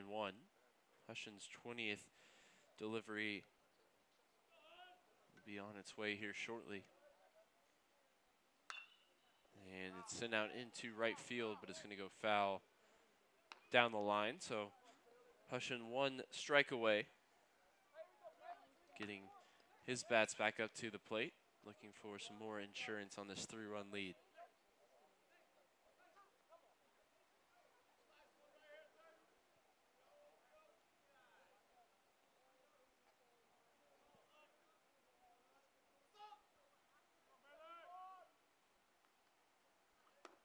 And Goodrich able to dig that one out on the big swing and miss from Bolin. So Hushin allows the 1 hit, and he's stranded out there on second base. Crew head back to grab their gloves. Tigers to grab their bats. It's Trinity 9-6 here. You're watching the Tiger Network.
6, 7, 8 due up for the Tigers, who managed to hold on to their lead for the first time in a while. In the top half of the inning, they look to extend it here. The bottom half of the frame, awkward delivery there from Hutchings. It's a new man on the mound. Interesting hitch as he came to the plate. See it again here. Pause has Goodrich fooled, at least on the first 2 pitches. We'll see how long Tiger hitters are deceived. Certainly something that catches you off guard. From Andrew Hutchings, the sophomore from Roy City, Texas, graduate of, wait for it, Rockwall High School. Go Yellow Jackets. Second we've seen from Rockwall as of late. Saw one on Our Lady of the Lake as well. And you don't mind it, speaking as a Rockwall native. This one's sent out into right field, and it's going to drop between the 2 outfielders. Goodrich rounding second here, and he's going to put on the brakes. He looked hungry for a 3rd bag, but he'll be held up with a leadoff double here in the bottom of the 6th.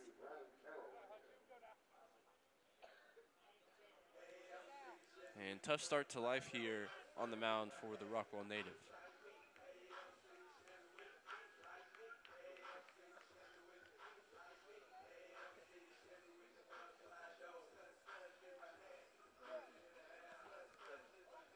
Brings up Brennan Caraway, who, after I sang his praises in terms of getting on base, grounded into a double play back in the 4th.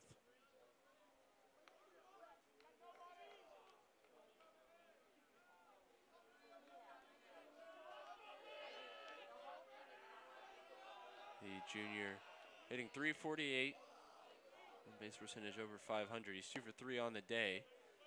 He falls victim to the pause and Hutchings delivery.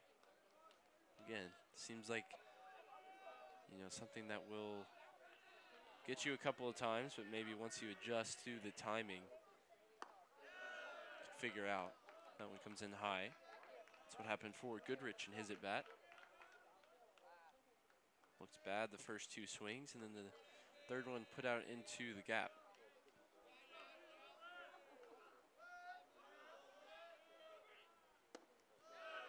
One comes in inside from the number 19.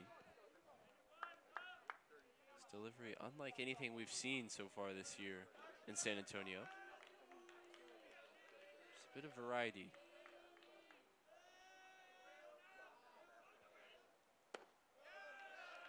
This is there, and it's 3-1.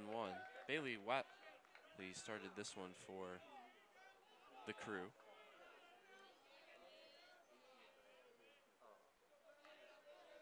He made it 4 innings before he was replaced. Seen quite a few arms on the mound since. So that one's fouled back by Caraway.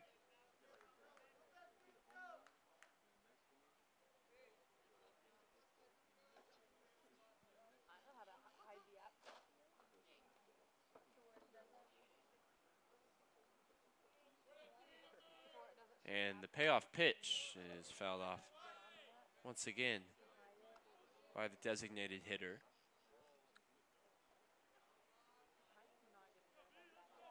Goodrich on second after a leadoff double.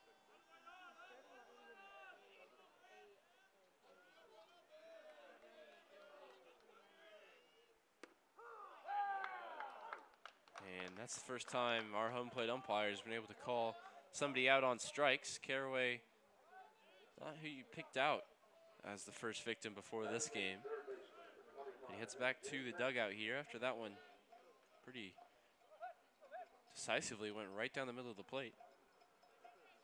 Umpire mimicking the pause in Hutchings' delivery. Gave us a second to think about it before ringing up Caraway. And we're into MJ Metz now, who singled and came around to score in the 5th. 1 for 3. He approaches that 200 spot in his average again. He'd love to see a hit here and creep closer towards it. San Diego native in his first season as a part of this Tiger team.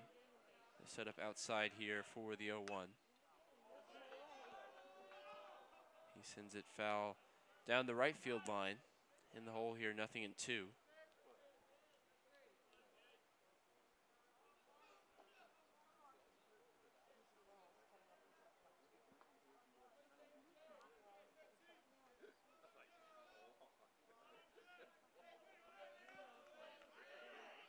Check of the runner, and the 0-2 comes in the dirt. It's going to get through legs of the catcher and advance the runner 90 feet. Goodrich takes a free back. He waits now just 90 feet away. Within reason here for Metz to put one in the outfield and get a sacrifice fly.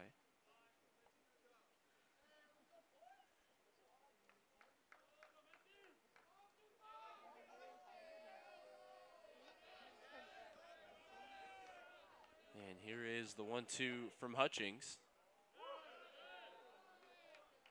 Just misses the outside part of the plate. Now even at 2.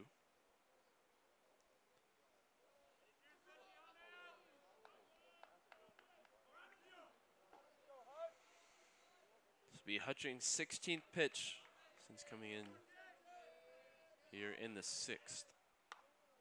It's fouled off again by Metz, making them work here. They're falling behind in the count, 0-2. We start here to take you through our little around the MLB segment here in the bottom of the 6th, as we like to do. Cubs, the 4-0 victors in Florida over the Marlins. Rays 4-2 victors at home against the O's, as we'll see if the sac fly comes in for Metz. Running hard is Goodrich, and that'll be an RBI for the Tiger first year. They grab the 10th run of the game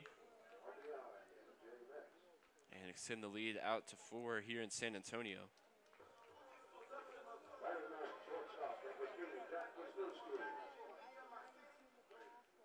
In an extra innings affair, the Pirates came out 5-3 victors after a Marty home run in the 10th against the Tigers.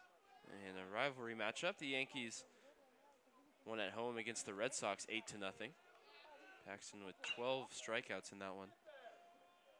May have to continue the segment here in the next inning, but it drops in foul territory for Wisniewski. Back to games that are relatively just underway. The Indians and Mariners just started. They're in the top of the 2nd. Still 0-0. Likewise for the Reds and the Dodgers. Into the 4th, Rockies lead 5-0 in San Diego. Royals behind Chicago against the White Sox 4-1. Everybody's favorite team, the Texas Rangers, 5-0 in front in Texas against Anaheim, as Wisniewski has his ground ball fielded and is unable to beat it out. So we'll finish out around the MLB in the 7th. The Tigers grab an extra run here in the bottom of the 6th. They lead 10-6.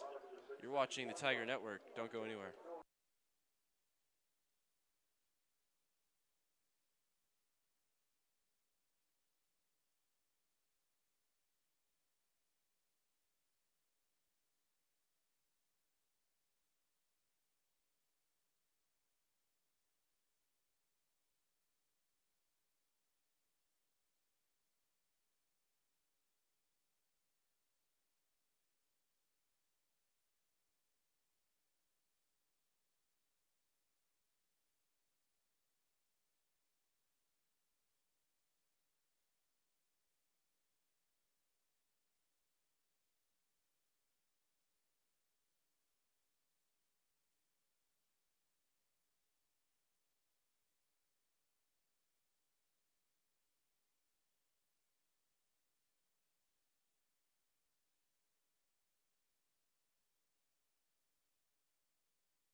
we finish out the around the MLB. Top of the ninth, Blue Jays ahead 6-4 in Minnesota against the Twins. Brewers up 8-2 against St. Louis at home. 6-6 in the middle of the eighth between the Diamondbacks and the Braves, and the Astros grab a early lead, looking to continue an extremely hot streak there in the bottom of the first against the A's. And more notably for San Antonio, close your ears if you don't want to hear about the Spurs. But the Nuggets have crawled back. Now they're within 7 points, 59-52. That one has 11 minutes left, just underway in the second half.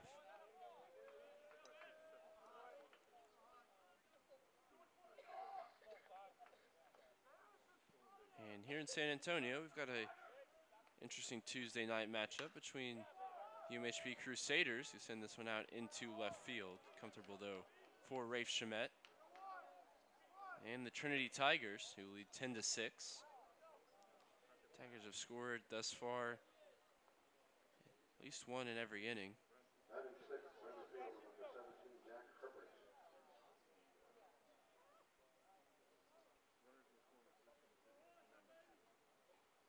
UMHB exploded for 4 in the fourth frame and 2 in the fifth. Zeros so far on either side of those. Here's Jack Herbert. He's 0 for 3. First year came to this one hitting .316. His average just dropped 10 points over the course of the night.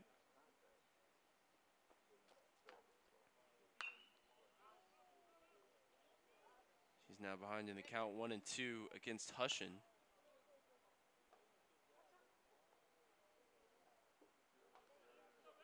See action in the pin for the Crew. And this one's come off the handle of the bat, fielded by Bender for a routine play as he steps on first, and there's 2 away.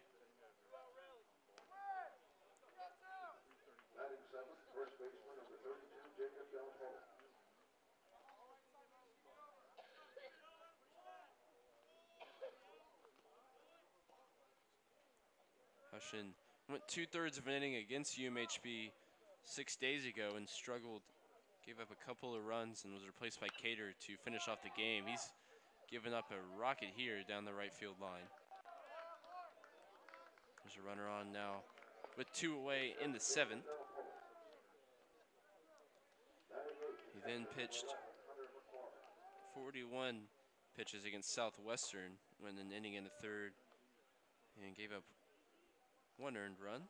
Also walked 3 in that one, so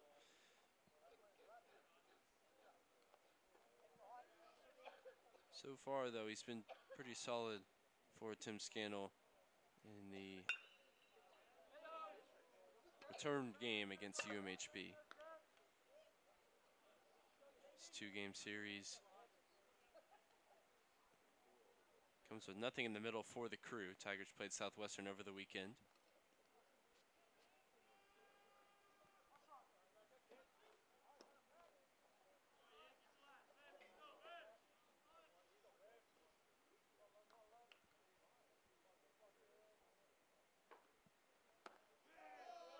Big swinging strike 2 there. McCory has hit Tiger pitching extremely well so far this season. 4 for 7 so far. Danger of going down here on strikes to Hushin. The 0-2, and instead he pops it up. Should be relatively straightforward for Morrison. Wisniewski had me fooled. I thought he was going to bring it in. Either way, Tigers get the job done here in the 7th. 1 hit for the Crew, no errors, and they stranded him on first. We'll be right back with you for bottom half of the 7th. It's stretch time in San Antonio. The Tigers lead 10-6.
Back to the top of the order here for the bottom of the 7th. Morrison, Martin, and Shamet.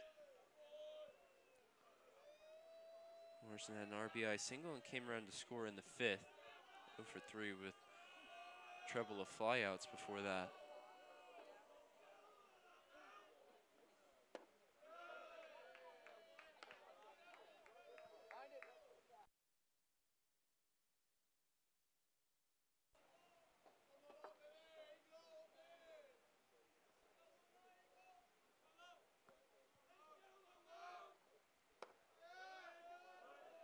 Comes in outside, so new man on the mound is Ross Bayer. Native of Spring, Texas. See his stats on your screen. Quite a few strikeouts for the sophomore this season. That'll be walk number 18 for him. As he sends Morrison down on a 4-pitch free pass.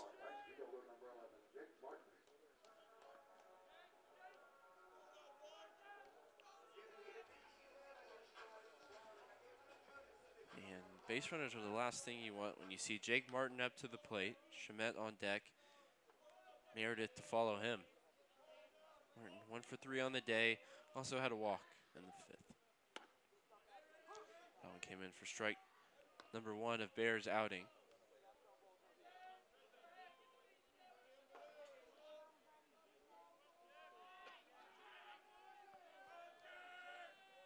Check of the runner. Now both number 30s on the mound for the two teams.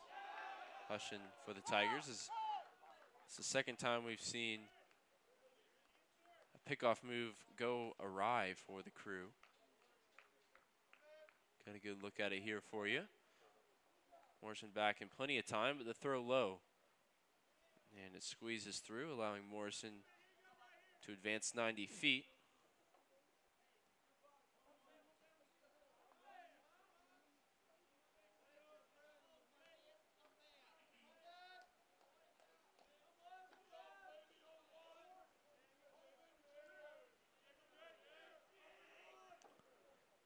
The 0-1 to Martin is hung up probably a bit too high to coax a swing from the Tiger right fielder, but that's a dangerous pitch to hang. Martin, the team leader in home runs with 7. Ranked nationally in the top 15 for runs and hits.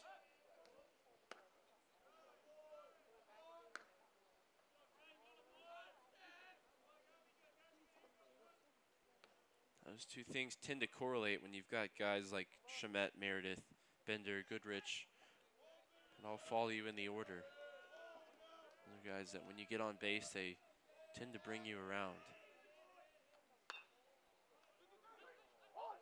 Doesn't look like he'll get on base here, though, as he chops it right back to Bayer. He advances the runner to third base, but he heads back to the dugout. Now 1 for 4 on the afternoon.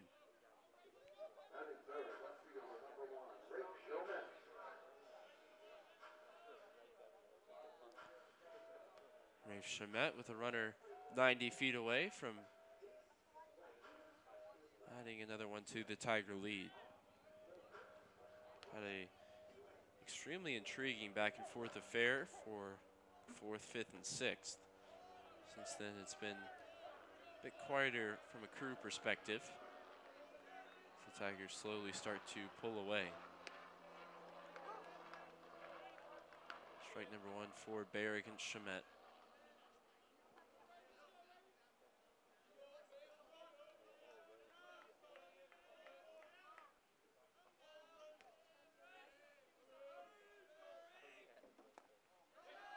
That one gets away, and it's going to be the 7th consecutive inning in which the Tigers have played it at least one. As Morrison comes in, takes the RBI potentially away from Shamet, but he won't mind as his team now leads 11-6. Saw the Tigers gift a couple of runs on wild pitches way back in the 4th. Crew returns the favor here.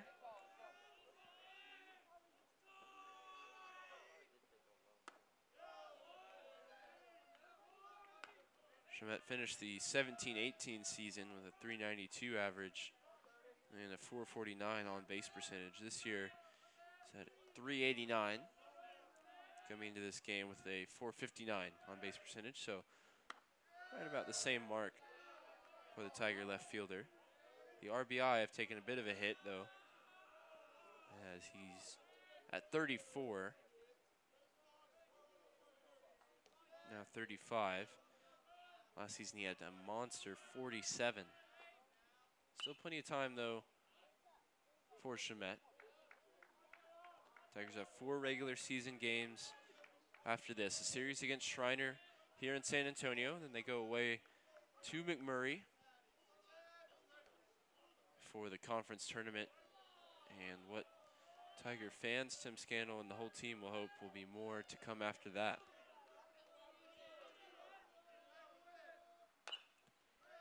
Schmidt pulls this one foul down the line on the payoff pitch.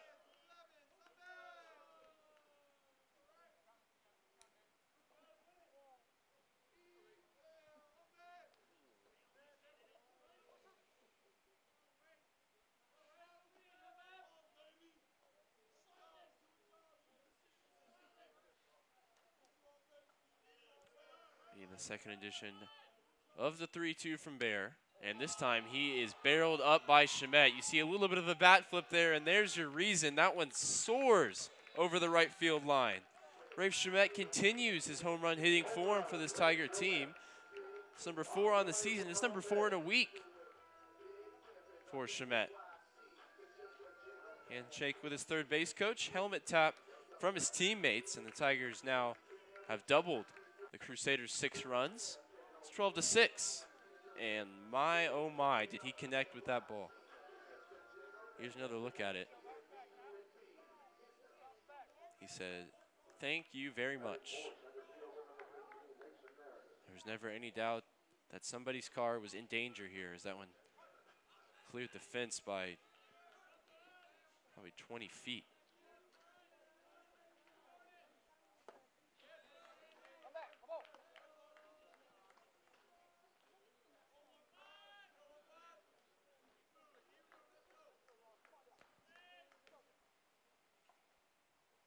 So here's Mason Meredith, who's 4 for 4 on the day.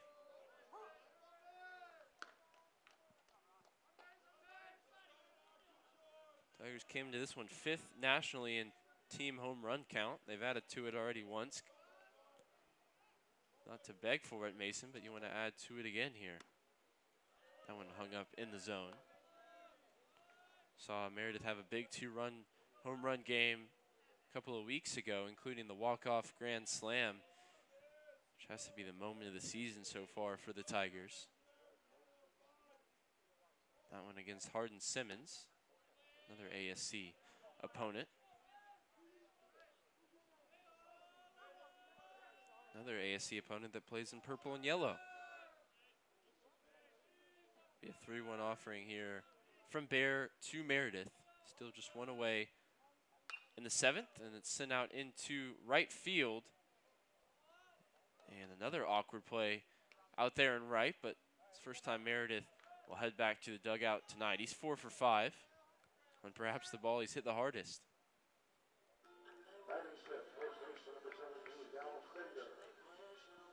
It's going to be Dallas Bender batting now with 2 outs.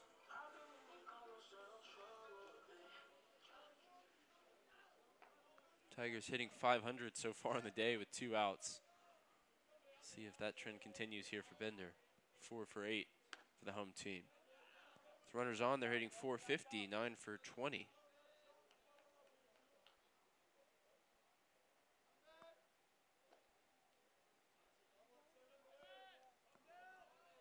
And those things combined tend to lead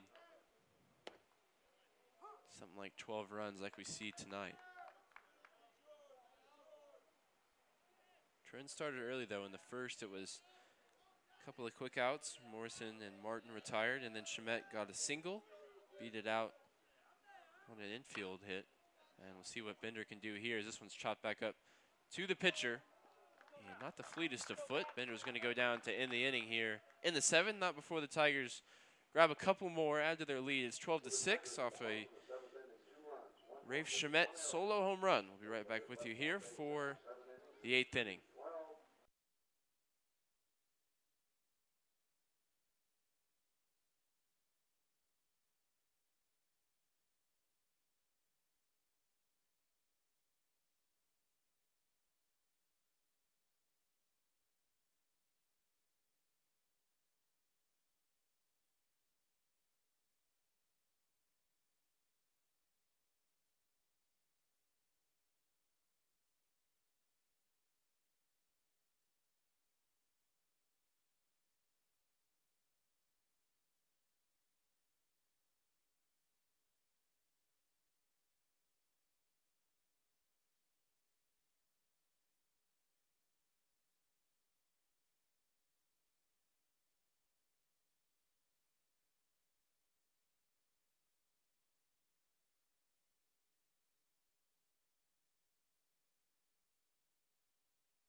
First pitch swinging, Garrett Gonzalez sends this one down the line. He continues solid outing as the 9-hitter for the Crew.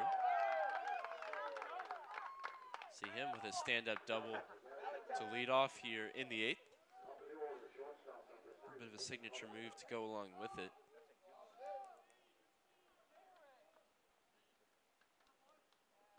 So back to the top of the order almost immediately here. Cayman Holiday. Wouldn't mind a holiday to Cayman Islands.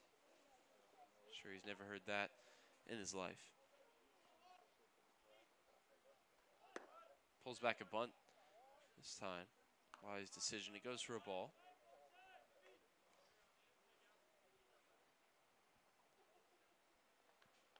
If the Crew are going to find their way back into this game, they need to do it soon.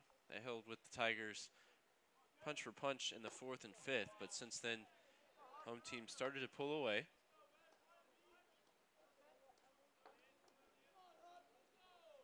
Six unanswered runs currently for the team in the darker of the two grays tonight.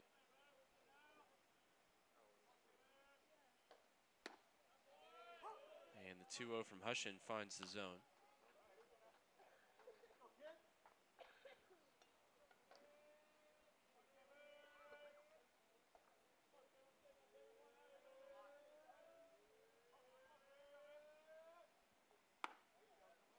That one comes in wildly from Tigers senior.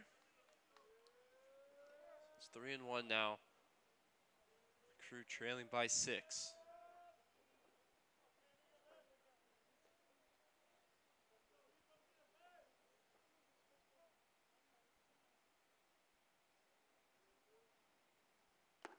And he issues a walk here. His first of the night. Hushin has gone 2 and the 3rd, giving up 3 hits, but as of yet, no runs for the opponents.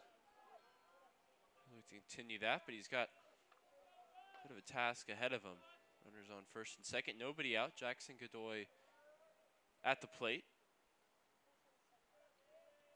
Singled his last time up, walked before that after an 0-for-2 start to the night.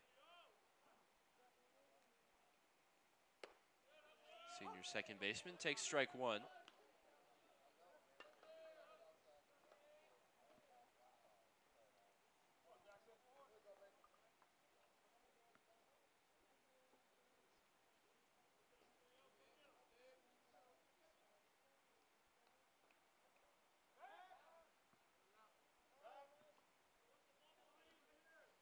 Steps off there to check the runner.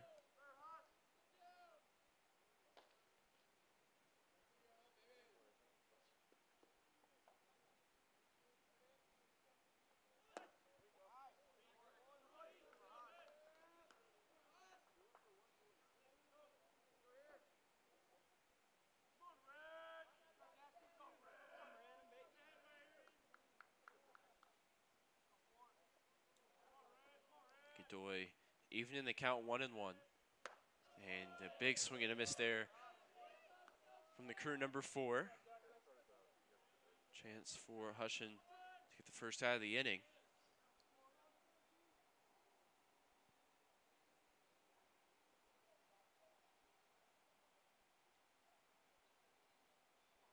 The 1-2. It's fouled back. For the Tigers, it was Holden Nix that started the game. He went 3 2/3, ended up giving 4 earned runs. A couple of those came, though, off of Hance, who relieved him when an inning of his own, gave up the other 2 for the Crew. And since then, it's been 2 1/3 of perfect baseball from Hushin. Perfect, a relative term. He hasn't given up any runs. Gets the first out of the inning that time off the bat of Godoy.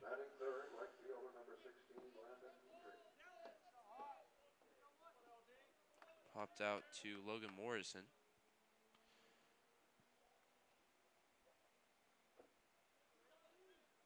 And I'm yet to finalize the pronunciation of this name. We've tried a couple across the night. We'll go with Dieterich.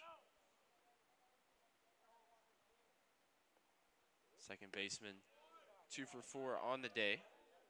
Also reached on an error in the third and has a couple of RBI to his name.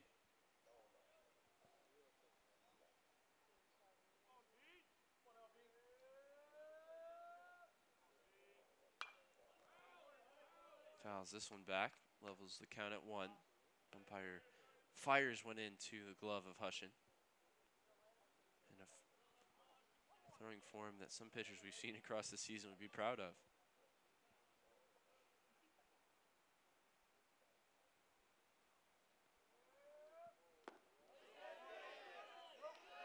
See if we can get a look at whether he went around or not that time. Umpire says no. Here is the ideal angle, and he slightly did. No angle down the first base line, though, for the Crew. He was sure he didn't.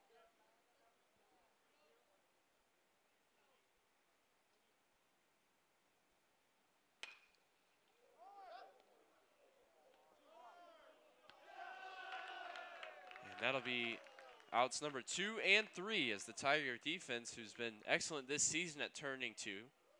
They're ranked 4th in the nation, as a matter of fact. We'll see if they move up in those rankings. After that one ends the inning, Tigers still lead by 6, 12-6. You're watching the Tiger Network. Don't go anywhere.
There's a look at the stats this season for Jeb Zolman, the new man on the mound. Humble, Texas native. His second season for the Crew.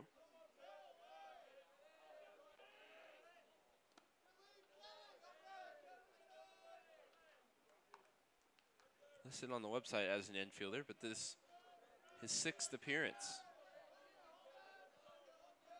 on the mound. Never gone over 1 inning, though. In fact, he's gone exactly 1 inning every time. Gave up 2 of the 3 runs, and he's going to give up his 4th. No movement there from the left fielder. That one absolutely crushed by Michael Goodrich. The man in left couldn't even bother to look at it. I don't think he would have been able to see it. That's how high it was hit. Second consecutive inning with a solo home run for the Tigers. They lead 13-6, courtesy of their catcher. Helmet taps all around.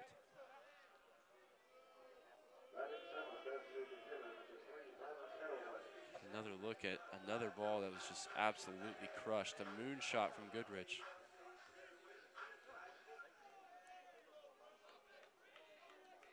Some say passing planes at San Antonio International Airport took evasive action.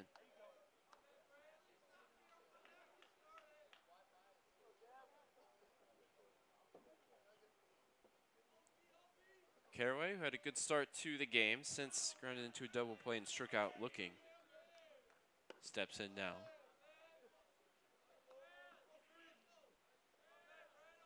And I am content. Tigers now have scored in every frame. And unless something crazy happens, which we have seen this season, 8 will be enough. The Crew just have one more trip to the plate, find themselves down 7 runs, only having scored 6 through 8 frames. First time all season we've seen the Tigers, or anybody really, score in every inning. And it's probably the first time we've seen Caraway go down looking twice in a row as well. No stats to back that, but a rare occasion you see the DH fail to protect the zone. Now that's 2 in a row.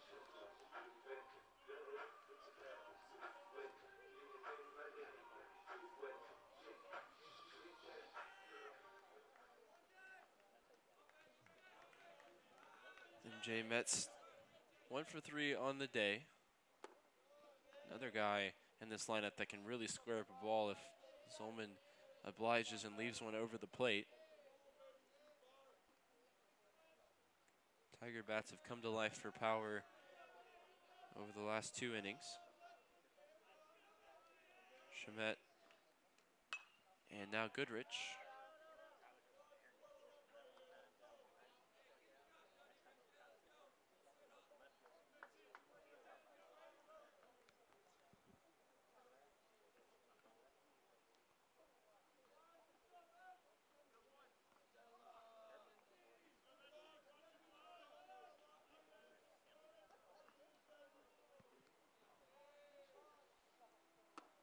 The 1-1 comes in high, that time to first-year third baseman for the Tigers.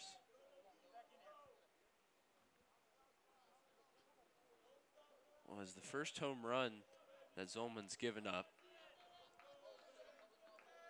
He's faced Blackburn, TLU, Slow Ross, McMurray, and this is the second time he's faced Trinity. This is another one sent out into left center. It's going back and it's going to hit the base of the wall. Metz is going to round second. He's going for 3, and he's going to get thrown out. So that'll go as a double for Metz. Thrown out, going for 3. Looked like he stumbled coming around to try and grab an extra base. Doesn't feel good for the confidence, but you know you were extremely close to rounding all the bases either way. Get another look at this cut from Metz. Extremely solid contact, extremely deep.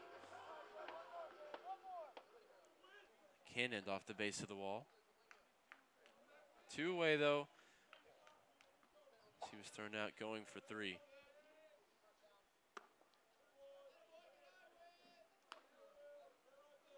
Brings up Wisniewski, who's officially 0 for 1 despite coming to the plate now 5 times. It's his 6th at bat. He has 2 walks and was hit by a pitch twice. Nearly made it 3 times there as that one came in near the feet. The batting average will be like, what's going on, as the on-base percentage flies up for Wisniewski.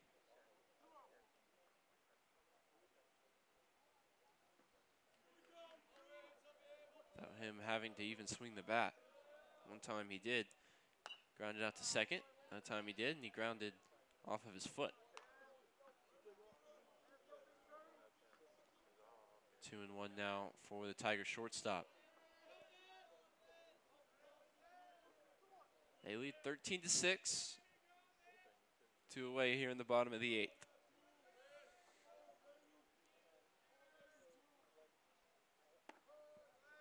The 2-1 comes in.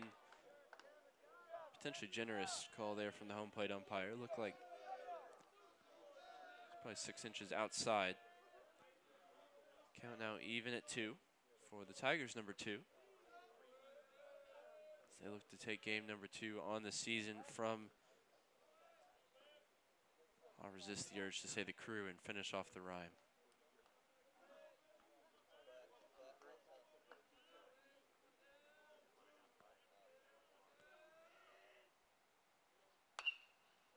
This one is chopped once again to second base, and Wisniewski will ground out to Godoy for the second time in a row. Tigers grab an additional insurance run off of a Michael Goodrich solo shot. They lead 13-6, and they scored in every inning, in case I didn't mention it enough. So right back with you for the final frame here in San Antonio. You're watching the Tiger Network.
Hushin comes back out looking to finish this one out in the ninth.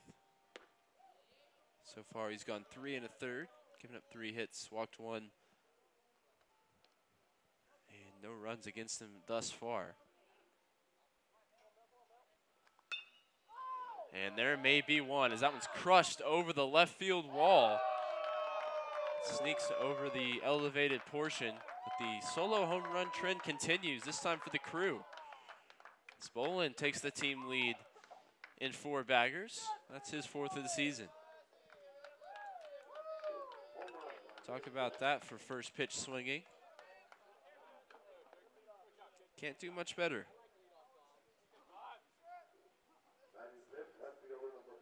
Hushin won't want to see this one again. Hang it over the zone like that. Looked like it may come back off the top of the wall for a second, but it's to touch all 4.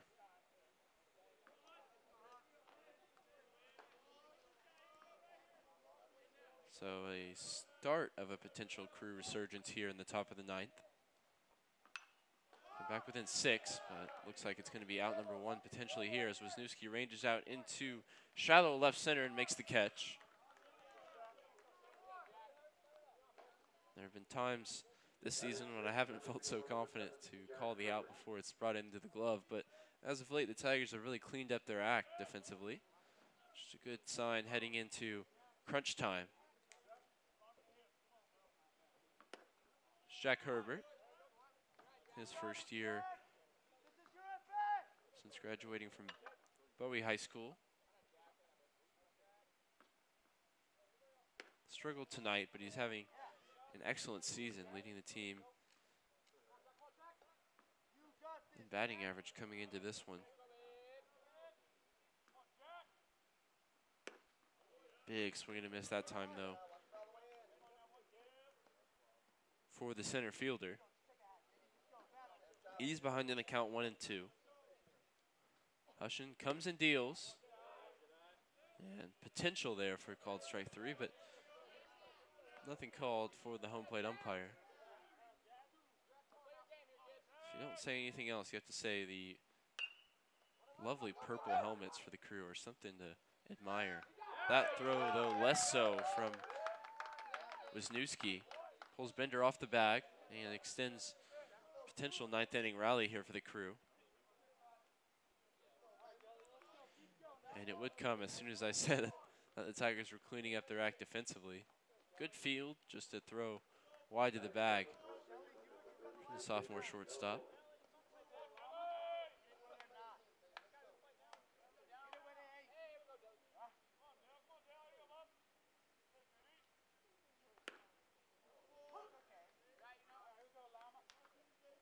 Solid first pitch there from Hushin.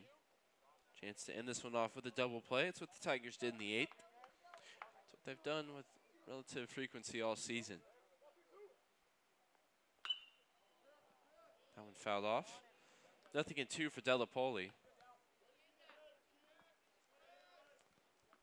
Mentioned it in the last inning as well. Tigers' 4th nationally double plays turned. Added to it in the 8th. Can they end the game off here with one in the 9th? Delapoli will be protecting the zone. It's an 0-2 count. And that one gets away from Goodrich. Runner, though, staying at first. Protecting the ideal scenario for Hushin.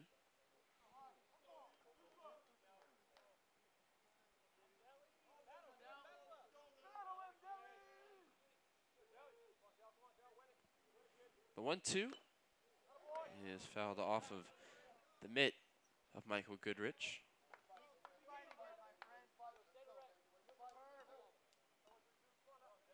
Goodrich homered in the bottom of the 8th to extend the lead to 7. Bolin came out in the 9th and cut it back down to 6 with a solo shot of his own. And that one's in there for a called strike 3. So the Tigers 1 out away. And Herbert with the day to forget, 0 for 5 for the freshman. Excuse me, that was Delapoli. Herbert reaching on the air previous.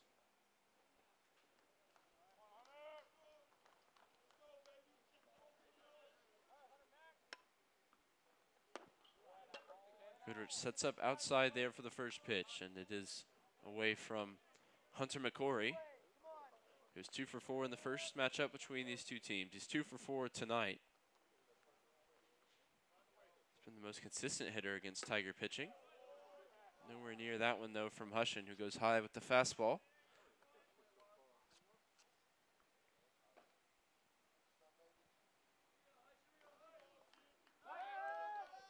Catcher takes a couple of routine practice swings as the throw goes over to first.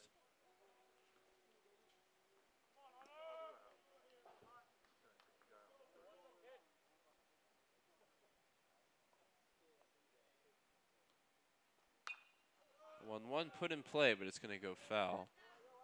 And the Crew are down to their final strike here, trailing by 6 in the 9th inning against Ian Hushin.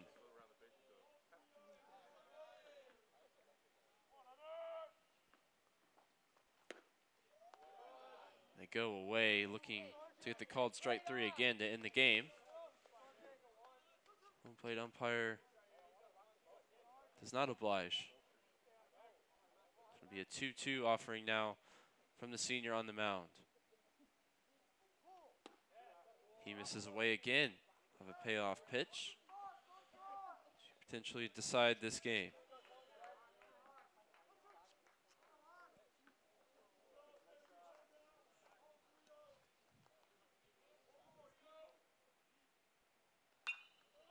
And it's going to be popped up. Should be playable for the Tiger infield. Morrison ranges over, makes the play.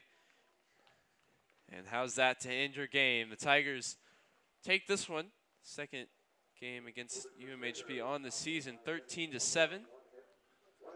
Final line score, 13 runs on 17 hits, 3 errors, 8 left on base. 7 runs for the visiting Crew, 11 hits, 2 errors, and 10 left on base. It was an offensive display from both teams. Eventually, though, the Crew unable to keep up with the high-powered Trinity attack. Home runs from Goodrich and Shamet for the Tigers, as well as Bolin for the Crew. Here's a look at that shot from Logan Morrison. Thank you so much for joining us, and we hope you'll join us this Easter weekend as Shriner comes to town for Thursday, Friday, Saturday series, the final series of the SCAC season for the Tigers. We'll have that one here for you on Tiger Network. I'll be there with you on Thursday. And after that, Tigers go away to McMurray before its championship season. We thank you for joining us here on this Tuesday night. Tigers victorious 13-7, they moved their record to 27-9. See you this weekend.